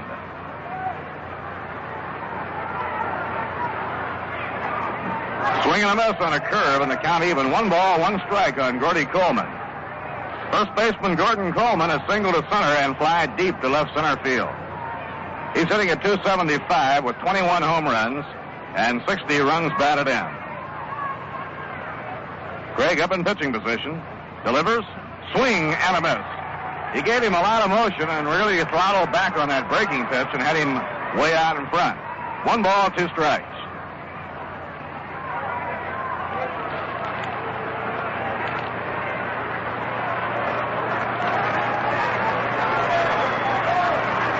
Pitching outside and low, and the count even now. 2 balls, 2 strikes. Top of the 6th inning. New York 9 runs on 9 hits. Cincinnati no runs on 5 hits.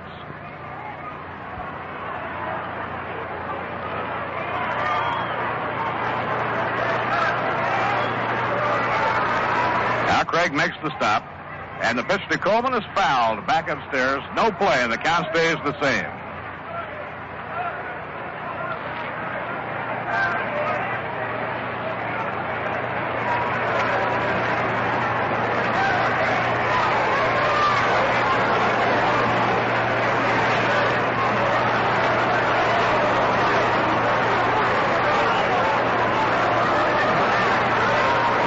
Delivers. There goes Robinson. A line drive hit hard down the right field line. A base hit.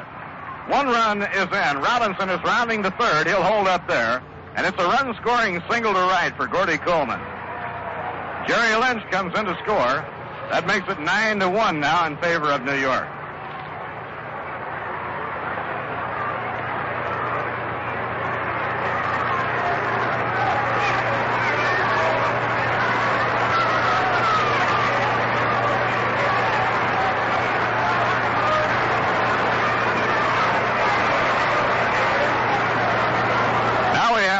Called again, and the Cincinnati trainer wants to go over to third base and once again check with Frank Robinson.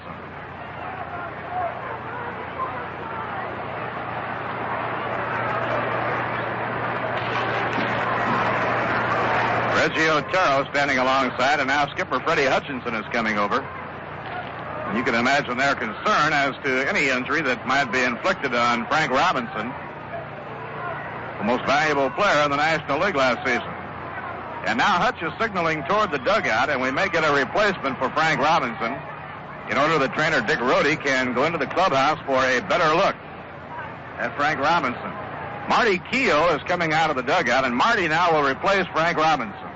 And Robinson is going to leave third and go right to the clubhouse in center field.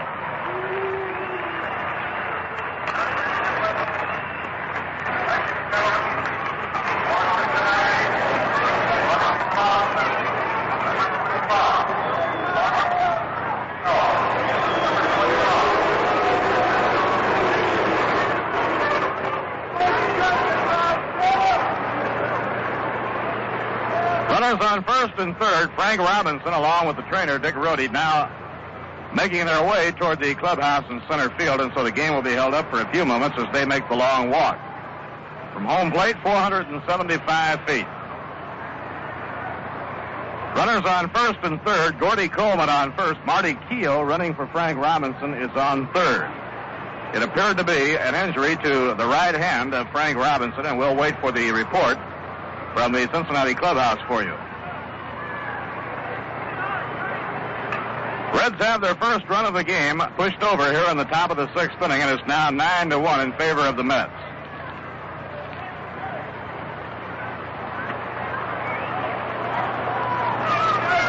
Now we're set to go. Craig up in pitching position.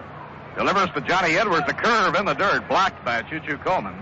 1 ball and no strikes.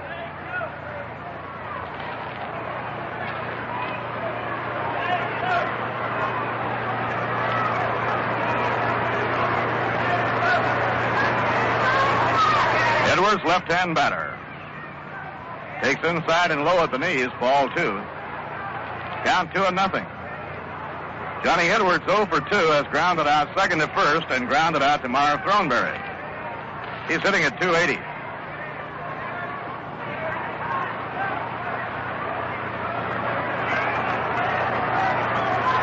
Two-0 pitch. Right in there, a call strike, and he was taking. Johnny Edwards from Columbus, Ohio. He has size for a catcher, good size. He stands 6'4" and weighs 220. Rain getting harder now here at the top of the sixth inning.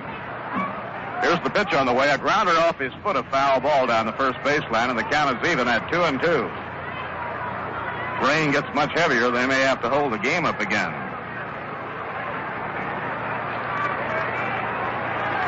Johnny Edwards has come a long way in a short time in baseball. He's only 24 years old. He's had only 3 years of pro ball. He came up to Cincinnati last year for the last part of the season. Strike called a beauty by Roger Craig. Edwards didn't like the call, and he stomps his feet, turns to argue with Tom Gorman. Gorman rips the mask off and argues right back. Side out in the sixth inning. Roger Craig picking up his 5th strikeout of the game. In the sixth inning, 1 run, 2 hits, no errors, 2 left on. And now at the end of 5.5 innings to score, the New York Mets 9 and the Cincinnati Reds 1.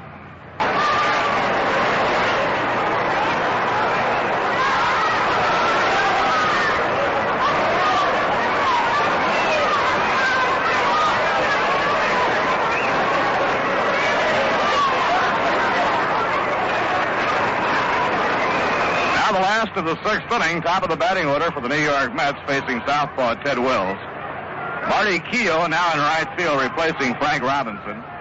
Frank forced out of action when hit by a pitch, and Frank has gone into the Cincinnati clubhouse along with trainer Dick Rhodey to have the hand closely examined. Of course, everyone hoping that the injury isn't serious in any way. 1 ball and no strikes to Ashburn. Ritchie 1 for 2 in the game. He lined an opposite field single during the 6-run first inning to drive in a run.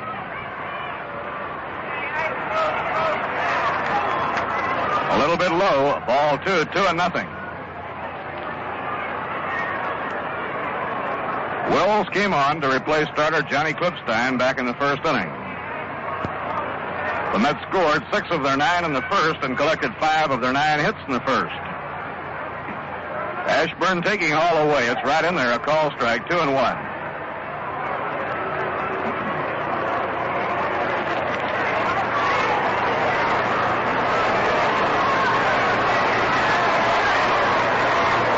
Way inside, that brushed him back from the plate, 3-1. For the New York Mets, Charlie Neal, Rod Keneal, and Clarence Coleman each have knocked 2 runs in. Marv Throneberry and Richie Ashburn each have knocked in 1, and 1 run scored on an error. Call strike, 3-2.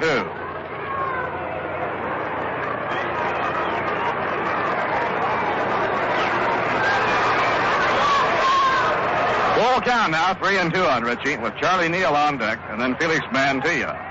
Here's the windup pitch by Wills. A smash toward short into left field for a base hit. Carter barely got his glove on it, not enough to even slow it up. So Richie's on with his second hit of the game.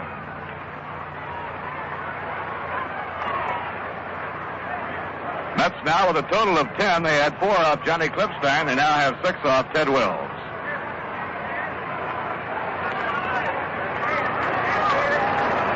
Charlie Neal hit a 2-run homer in the very first inning, putting the Mets in front 2-0. Since then, Charlie has struck out and grounded out, 1 hit and 3 times up.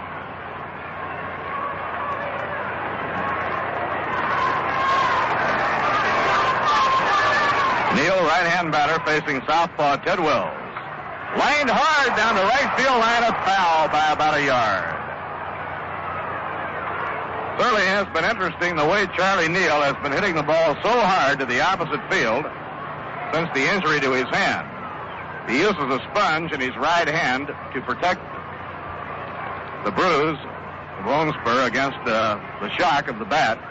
And ever since he started wearing that sponge in his right hand, he's been hitting the ball real hard. But he has been hitting just about everything to the opposite field. Here's the pitch to him, and he bunts this one down the first base line. A beauty of a bunt. Edwards up, throws to first, to Coleman covering. And moving over to second on the play goes Richie Ashburn. Sacrifice going from the catcher to the first baseman covering. Neal giving up his turn at bat to try and help build a run, and Ashburn goes into potential scoring position. Now the hitter is Felix Mantilla. Felix has flied deep to left, fly to center, and popped to second. He's 0 for 3. We're in the home half of the sixth inning.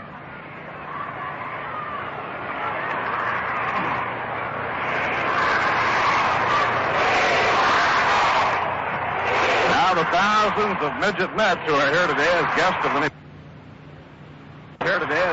New York Mets start chanting, "We want a hit." Down comes the pitch. Outside and low, it's ball one. Ted Wills momentarily forgot that he had a runner on second and went into about a half of a windup. Sally Hemus, who is always keenly alert, immediately started running toward third base and yelling at Richie to come on. But Richie failed to get his break, and as a result had to hold on. 1-0 the count on Felix Mantilla.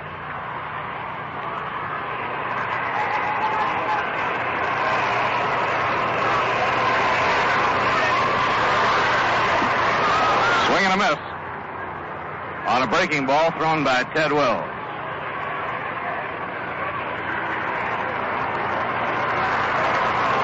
After 5.5 innings in Milwaukee, the Braves lead the Phillies 6-1. That's the first game of a doubleheader. Cardinals have gone ahead of Houston 2-0 at the end of 4. There goes Ashburn. Ground ball hit toward the hole. Cardenas has a long throw to make. Safe. He beat it out, a base hit.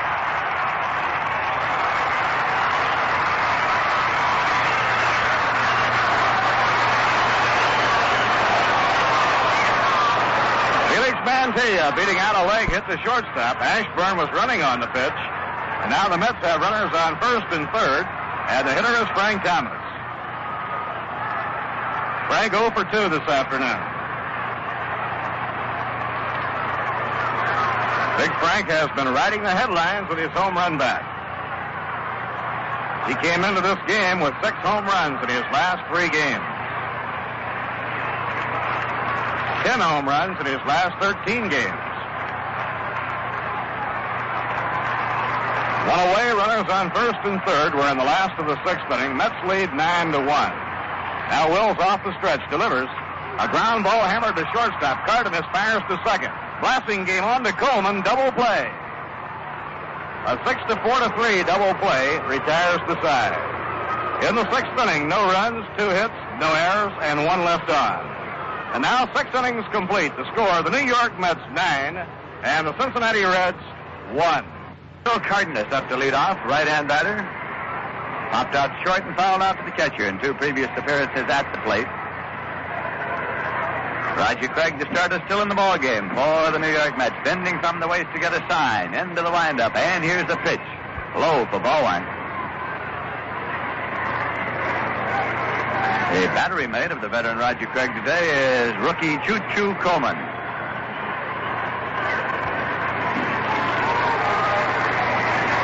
Again, the pitch, and it is low and away as Cardenas choked the bat and started moving up in the batter's box on the pitch, but took it for ball 2. It's 2-0.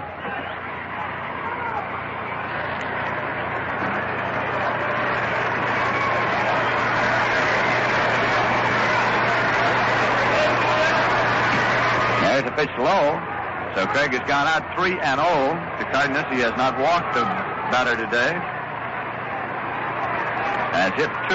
He hit Casco in the first inning and Robinson in the 6th. 3-0 pitch is down the pike for a call, strike one. It's 3-1. It's the New York Mets 9 and the Cincinnati Reds 1.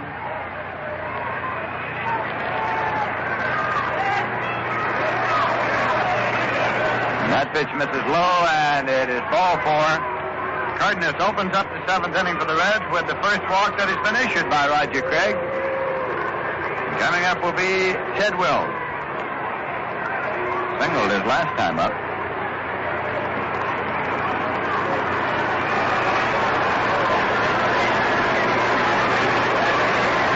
Left-hander all the way, bats left.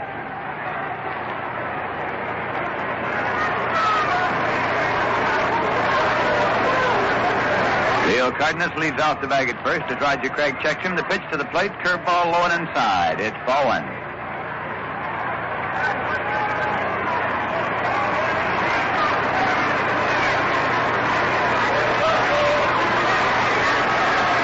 Again, Craig is set to work. Pitch is swung on. It's a ground ball taken by Thornberry, foul. He took it at the bag, but it is a foul ball. A call made by Bill Jerkowski, the umpire at first base. 1 ball and 1 strike now to Ted Wills.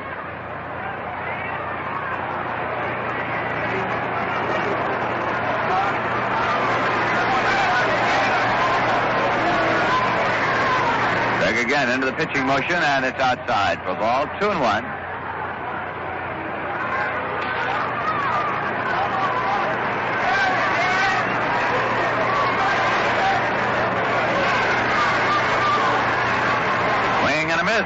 It's 2-2. In case you had joined us along the way, we were held up for 38 minutes in the 4th inning because of rain here at the Polo Ground. Mr. Ralph Counter having worn his rainy day jacket today.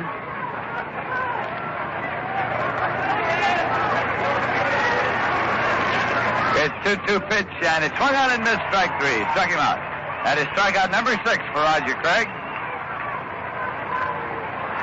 Cardenas holding at first, and that will bring up Eddie Casco. Casco is hit by a pitch ball, called out on strikes, and hit into a forced play. He's right-hand batter.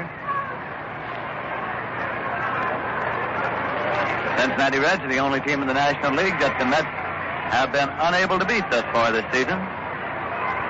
But the Mets are leading them by a score of 9-1. Here's the pitch to Casco, swung on, and it is a base hit to right field. Ashburn charges it. Cardenas holds at second as the throw comes in. All the way across to third. And that is base hit number 8 for the Cincinnati Reds off Roger Craig. We'll bring up Don Blasingame. Base hit number 7, I beg your pardon. Blasingame's a left-hand batter. Hit into a double play, beat out an infield hit, and grounded out short to first.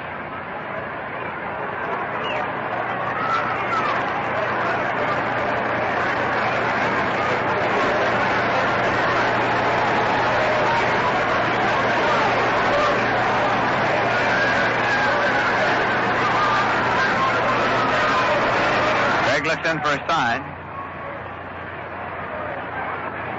Goes into the stretch, checks the runners. Pitch is outside for a ball. To the Blazer, who came to Cincinnati from the San Francisco Giants.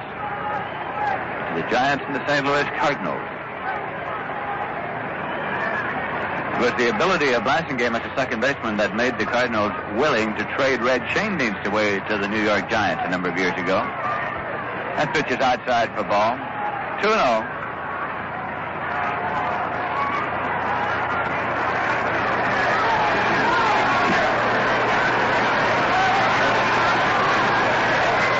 Cardenas is the base runner at second. And Eddie Casco is the base runner at first. Casco is checking with Coach Dick Sisler now.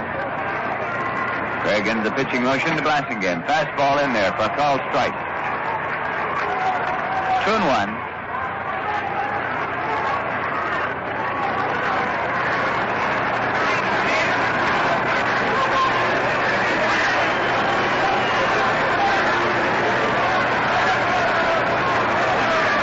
Getting set. Pitch is swung on and fouled down the third baseline, out of play. It's into the stands.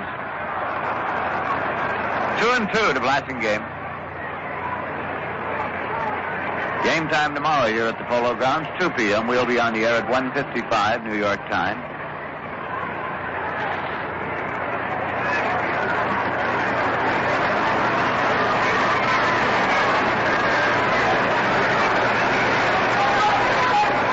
Craig looks in for his sign. Runners lead at first and second. Pitch to Blasingame, swung on, and has a fly ball to left field. Frank Thomas moves over, makes the call, waves Hickman off, and makes the catch. He relays the ball in. There is no advance. Runners halfway on the fly ball to left return.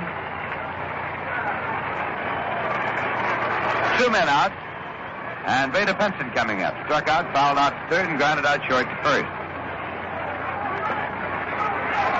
Going to the bottom half of the 8th inning in Milwaukee. It's the Braves 6 and the Philadelphia Phillies 2. Dallas Green started for Philadelphia. Jim Owens in the 5th. Bob Henley is the pitcher for the Milwaukee Braves. Joe Adcock and Bob Henley have homered for the Braves. That's number 20 for Adcock. Pitch to Pinson is outside for a ball.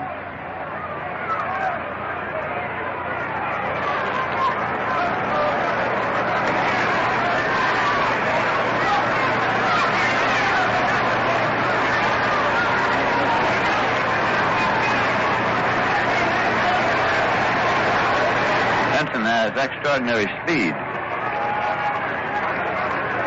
Uses it to good advantage. Pitch is blown away for ball on the ring finger of the right hand, and it is undecided as to whether or not he'll be able to play in the second game. Pitch is low. Blocked by Choo-Choo Coleman. 3-0.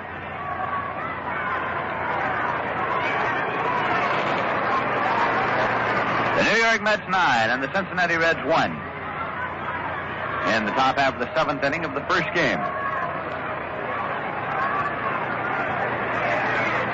away, and Pinson has drawn a walk to load the bases. That is the second walk given up today by Roger Craig, both of them coming in this inning. It moves Cardenas to third, Casco is at second, and Pinson at first. And here is cleanup man Jerry Lynch coming up. Rounded out, struck out in triple.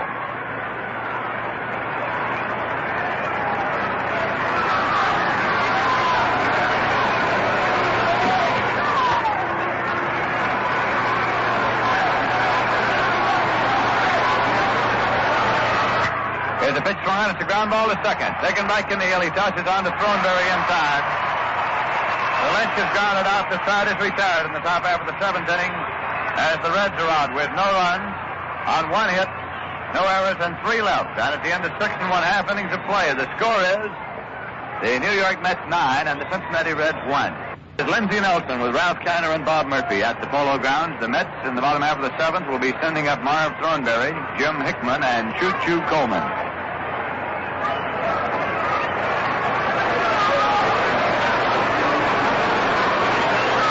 Thornberry homered his first time up today, has since grounded out twice.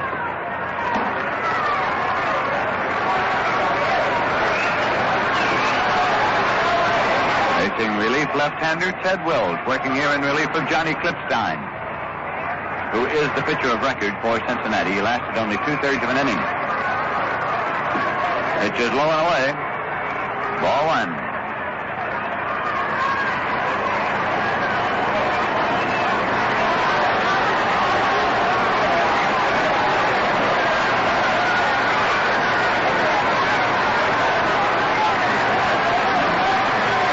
Works, and the pitch is swung on and popped up to the right side of the infield. Don Blasingame, the second baseman, is called, and he makes the catch on the rim of the outfield grass. 1 away, and that will bring up rookie center fielder Jim Hickman, who has walked, tripled, and tripled. He has scored 3 runs in this ball game. Hickman back in there swinging that bat with a vengeance this afternoon. Still extremely overcast here at the Polo Grounds, but just a mist falling. Very little of that at the moment.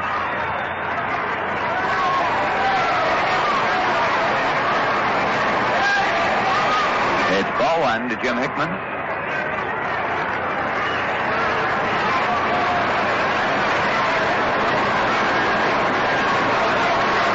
Ted Wills takes a moment and getting the dirt straightened out around the rubber on the pitcher's mound. Now, with the pitch, bounced in and all the way past Johnny Edwards. It is 2-0 to Hickman.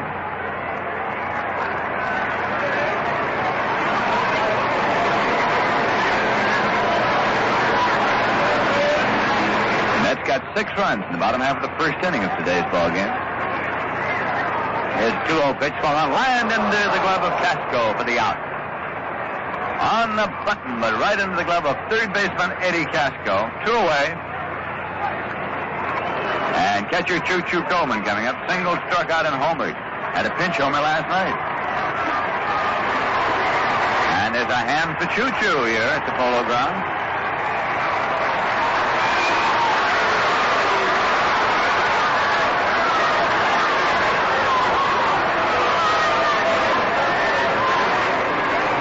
Turns him inside for ball 1.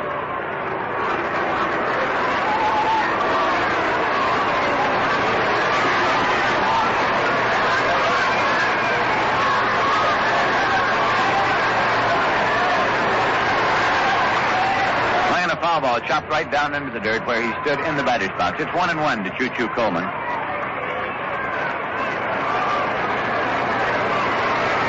Rod Ganil is on deck for the Mets. 2 men out and nobody on base. The Mets 9, the Cincinnati Reds 1.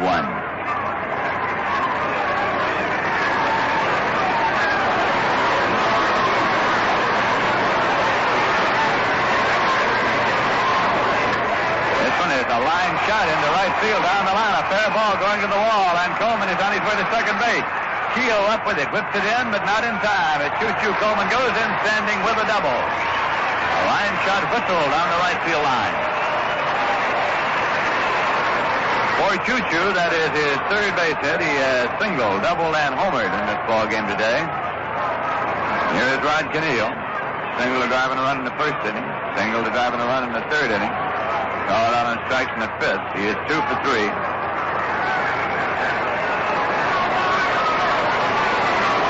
Ganil hitting an even 300 right now. Ed Wills into the stretch, checks Coleman, pitch to Ganil, swung on a ground ball to third. Casco has it on a big hop. The long throw across the diamond is in time as he got him, and the side is retired. So in the bottom half of the 7th, the New York Mets got no runs on 1 hit, the double by Coleman, no errors and 1 left as Coleman died at second. And so at the end of 7 full innings of play, score is New York Mets 9 and the Cincinnati Reds 1. Opened to 6 with nobody on. That's the way things are going elsewhere. Right here, here is the pitch that is coming in low to Marty Keough for ball 1. As we open up the top half of the 8th inning, the New York Mets leading the Reds by a score of 9-1. Roger Craig, in quest of his 6th victory of the season. Starter still in there for the New York Mets. The lanky right-hander deals, and it's cut on and fouled off for strike 1. It's 1-1.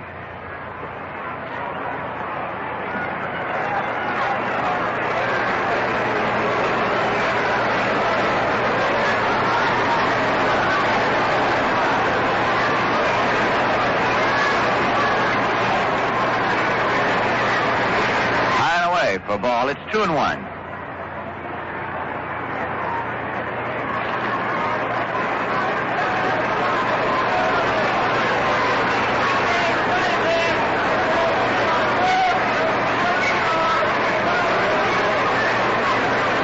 Here's a 2-1 pitch, swung on and belted into center field for a base hit.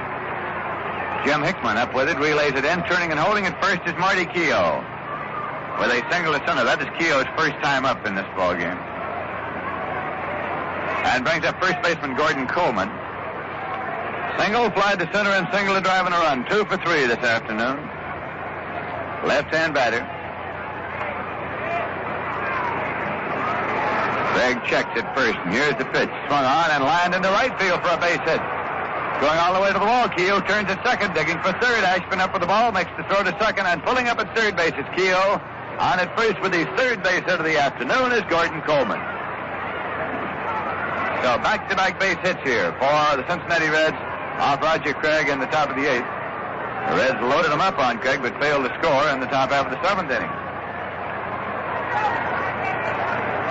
So now there is action in the bullpen of the New York Mets as left-hander Bill Hunter is up and throwing.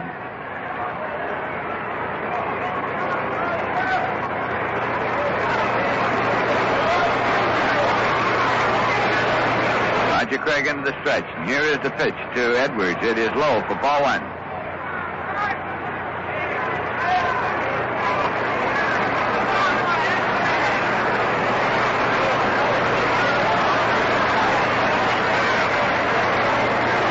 Craig again comes set, and here's the pitch to the catcher. It is swung out, lined into the glove of Neal. He drops it, picks it up, and makes the force play. On to Keneal. He's out there, and the throw to first, not in time there, and no at bat. The base runner at third, Marty Keough. That was a line drive to short that Neal tried to backhand. He knocked it down, could not control it, but got the force at second base anyway. So the situation is still runners at first and third, as Coleman was forced on a play that went 6-4 to scoring. Marty Keough, the base runner at third. Edwards at first, and Leo Cardenas is coming up.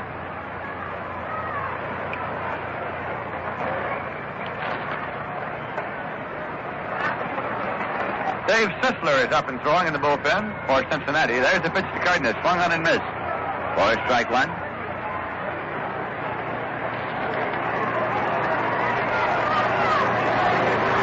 Roger Craig leans way over this time in getting a sign. Checks runners at first and third. The pitch on the way. Swung on. Full foul on the ground. Wally Post has come out to the on-deck circle now for the Cincinnati Reds, with pitcher Ted Wills due up next. Right-hand batter Wally Post is swinging a bat on deck. Rain's begun to fall a little harder here at the Polo Grounds. We are on the top half of the eighth inning. One man out for the Reds. Roger Craig with a curveball that is swung on and missed by Leo Cardenas. So he struck him out for strikeout number 7, and here comes pinch hitter Wally Post.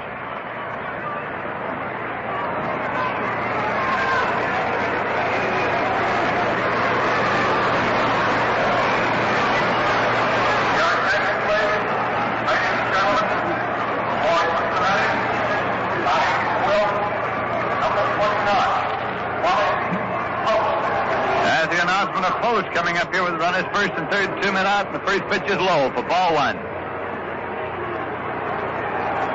Begun to run a little more steadily here, and Gorman is asked to look at the baseball. He himself fires it back out to Craig. Tom Gorman was a pitcher in the National League during his playing days.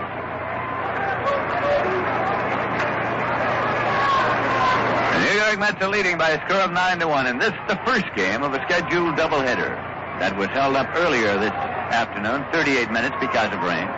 Craig's pitch to Post is swung on and missed, and him chasing it all the way around. It's 1-1. Dave Sisler throwing in earnest in the bullpen since Ted Wills is now out of the ball game.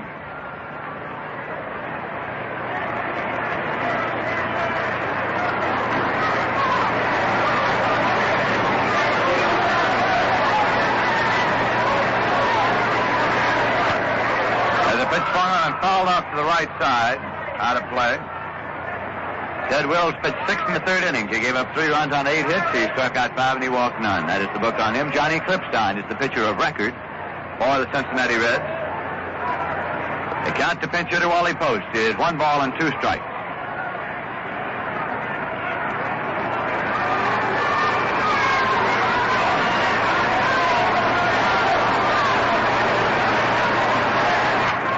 The pitch swung on and foul back. There is no play on the ball. Choo Coleman managed to hold on to the mask but dropped the cap. Takes a little bit of doing.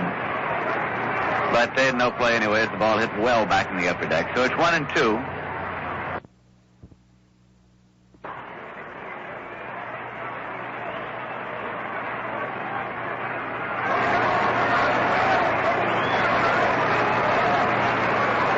Checks the runners, pitch to Post, swung on and foul back again. There is no play. A high foul ball coming on back on top of the roof behind home plate. So the count holds at 1 ball and 2 strikes to Wally Post.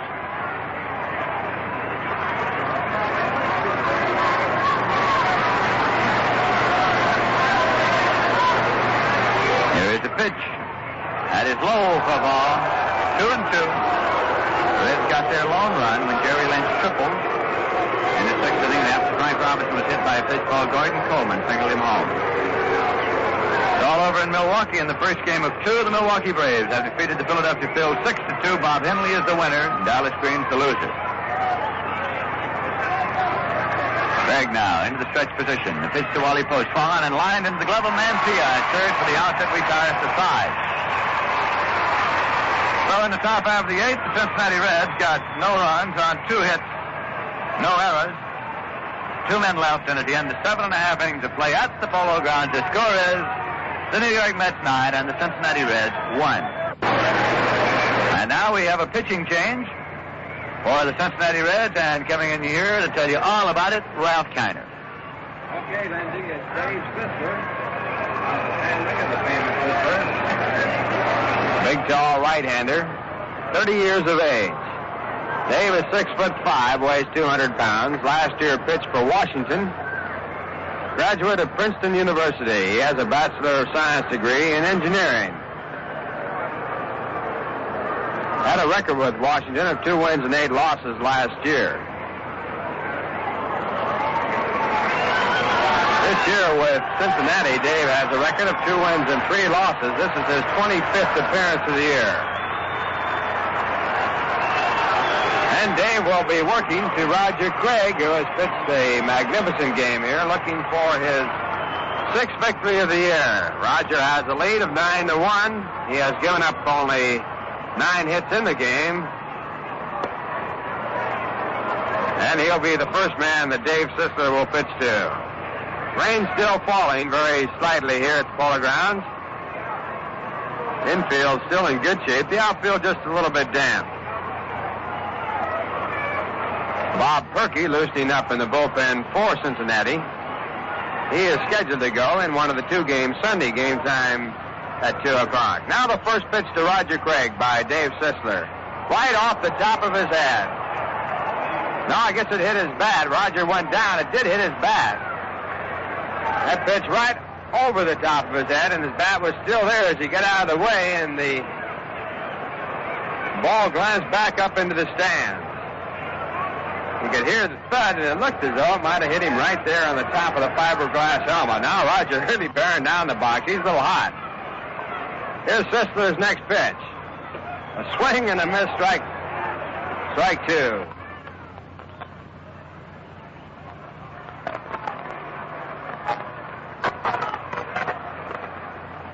Sisler, the 3rd pitcher used by manager Freddie Hutchison. 2-strike pitch on the corner, strike 3. So Roger Craig looks at one, walks back to the dugout, 1 out in the bottom half of the 8th inning with the Mets leading 9-1, and the batter will be Richie Ashburn. Well, Frank Robinson, the brilliant right fielder for Cincinnati, was hit on the wrist and hand by Roger Craig earlier, so a little retaliation probably coming up. Or it has come up.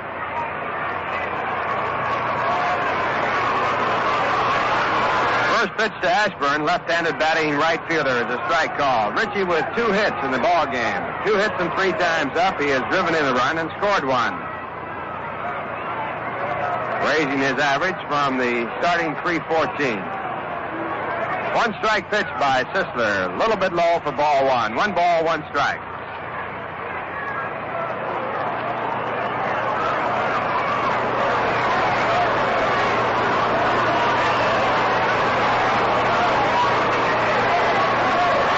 Now the big right-hander back and outside for ball 2. 2 balls and 1 strike.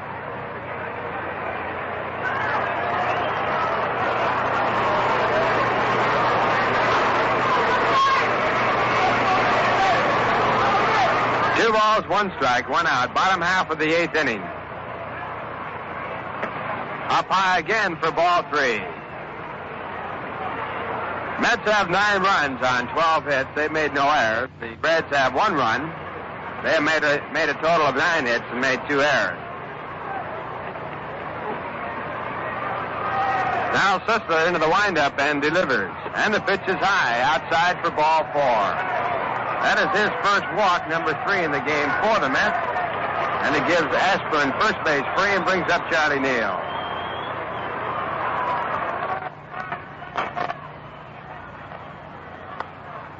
It was Charlie's home run in the first inning with a man on that gave the Mets a 2-0 lead, and up to this point that would have been enough, but they have added a total of 7 more to lead at 9-1 right here in the bottom half of the 8th inning. Charlie takes a curve, strike one.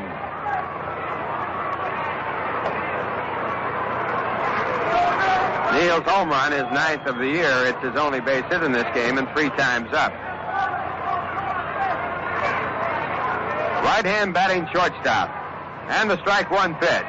Hit hard, sharply down to third base, knocked down by Casco. He goes to second base to pick up the force out on Ashburn. And that is out number 2. And safe at first base. On the force play, Charlie Neal.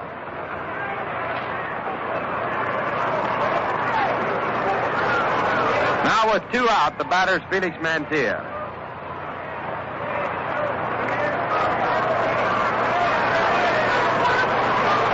Felix has 1 hit and 4 times up.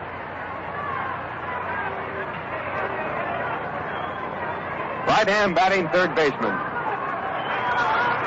Throw to first base, chasing Neal back. He gets back safely.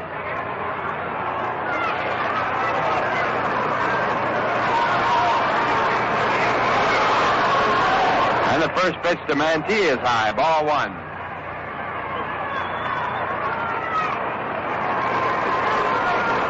Mets with 6 runs in the first, 1 in the third, 2 in the fifth. Reds have 1 run. That came in the 6th inning.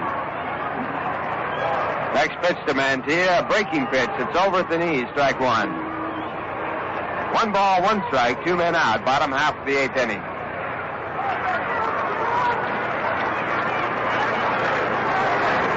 All right, now Frank Thomas in the on-deck circle. He needs 1 more time at bat to get a shot at hitting his 7th home run in a total of 4 games. Next pitch is a ball, ball 2. 2 balls and 1.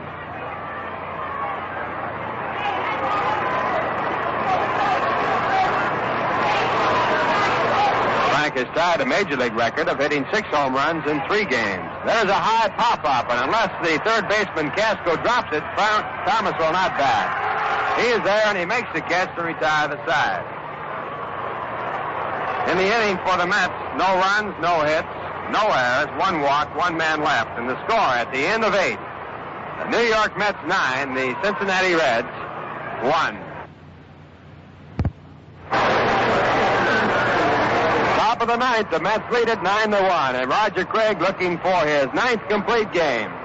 Also his 6th win. He'll be pitching to the top of the batting order. It'll include Eddie Casco, Don Blassingame, and Veda Pinson. And Roger with his first pitch, a slider that breaks over for a called strike. Roger so far has given up 1 run. That came in the top of the 6th. He has allowed 9 hits, struck out 7, walked a total of 2. And there's a bouncing ball hit down to Charlie Neal. He's up with it over to first base, out number 1.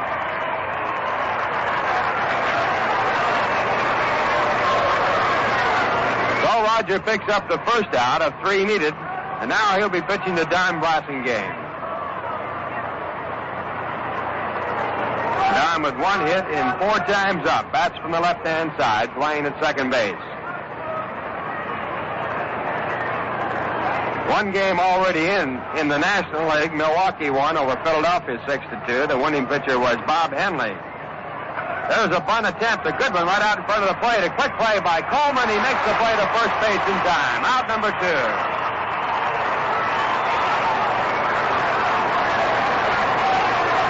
So Roger now with 2 outs. Top of the 9th and 8 runs in his favor. And the batter is Veda Pinson.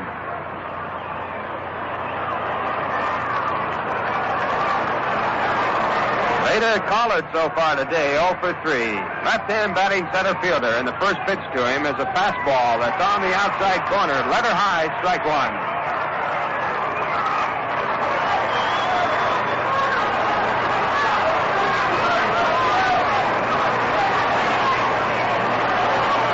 Pitch back to the plate.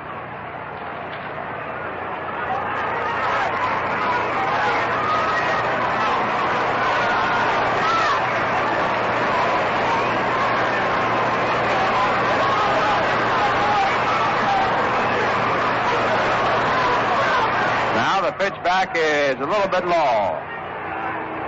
curveball breaking down low. 2 balls and 1 strike.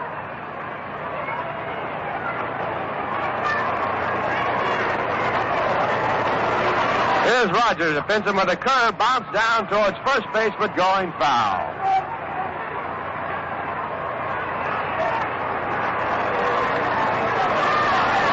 On deck batter with a 2-2 count is Jerry Lynch. And Roger only a pitch away from picking up the victory.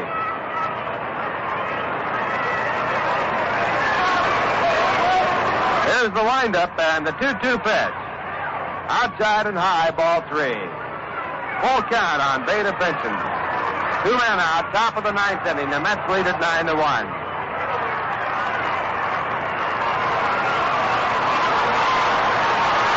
Greg shaking off the first sign, now winds and delivers. And it's a curveball, bounce to first. Thornberry there, takes it himself, and the Mets have won it.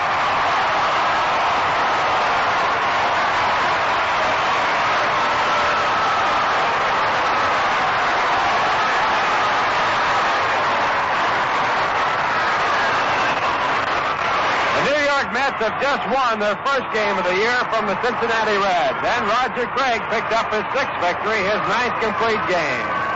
I'll be back in just a moment, but right now, here's a familiar tune well worth marching to.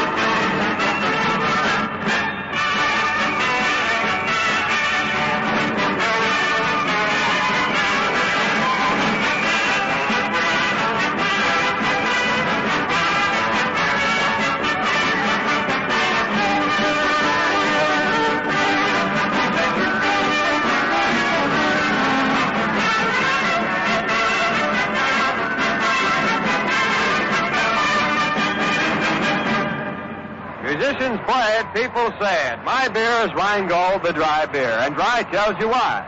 Yes, sir, dry tells you Rheingold has a brisk, bright, clean taste all its own. Discover the difference dry makes. Pour yourself a tall, refreshing glass of Rheingold Extra Dry. Enjoy it right now as we recap the game. Well, the Mets scored 6 big runs in the first inning to take a commanding 6-0 lead. 2 of the runs coming on a 2-run home run by Charlie Neal, his 9th of the year. Another on Marv Thornberry's 9th home run. And they added 3 more via the base hit route. It was 6-0 after the first 2 innings. The Mets added 1 more run in the 3rd inning. One Jim Hickman tripled to left center field and scored on a sacrifice bunt, actually a squeeze play bunt, on a safety squeeze. That gave the Mets a 7-0 lead. They added 2 more runs in the 5th inning. In the 5th, the Mets had Hickman triple to right center field, and he scored just ahead of Choo-Choo Coleman's 2nd Major League home run. With the score 9-0, the Cincinnati Reds broke the shutout of Roger Craig's by scoring 1 run in the top of the 6th inning. Jerry Lynch tripled to left field, and he scored when Gordy Coleman singled to right. That was all the scoring for Cincinnati, and all the scoring in the ball game, with the Mets winning by a score of 9-1. The Mets 9 runs, 12 hits, no errors. They left 6 men on. The Reds had 1 run, 9 hits, 2 errors, and they left 11 men on base. The winning pitcher, Roger Craig, his record for the year, 6 wins and 17 losses, and that was his 9th complete game. The losing pitcher, John Klippstein, his record 3 wins and 2 losses for the year.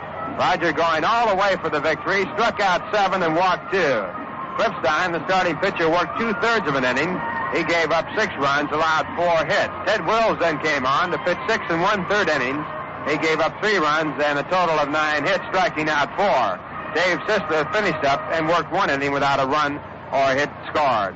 Well, that's the first game of a doubleheader scheduled coming up. The Mets now winning their first game against Cincinnati now stand at 1-8 for 9, and the Mets had a total in the ball game of 3 home runs to give them a total of 12 home runs in their last 3 games, falling 2 short of the Major League record. That's the story right here from the Polo Grounds. We're going to toss it back to the studios for your individual programs there, and we'll take it back here in about 20 minutes, just before the start of the second game. It will be Bob Miller pitching for the Mets, the right-handed Bob Miller, against either Joe Nuxaw or Jim Maloney. And we'll have all the information on that game coming your way in approximately 20 minutes. So until then, this is the New York Mets Baseball Network.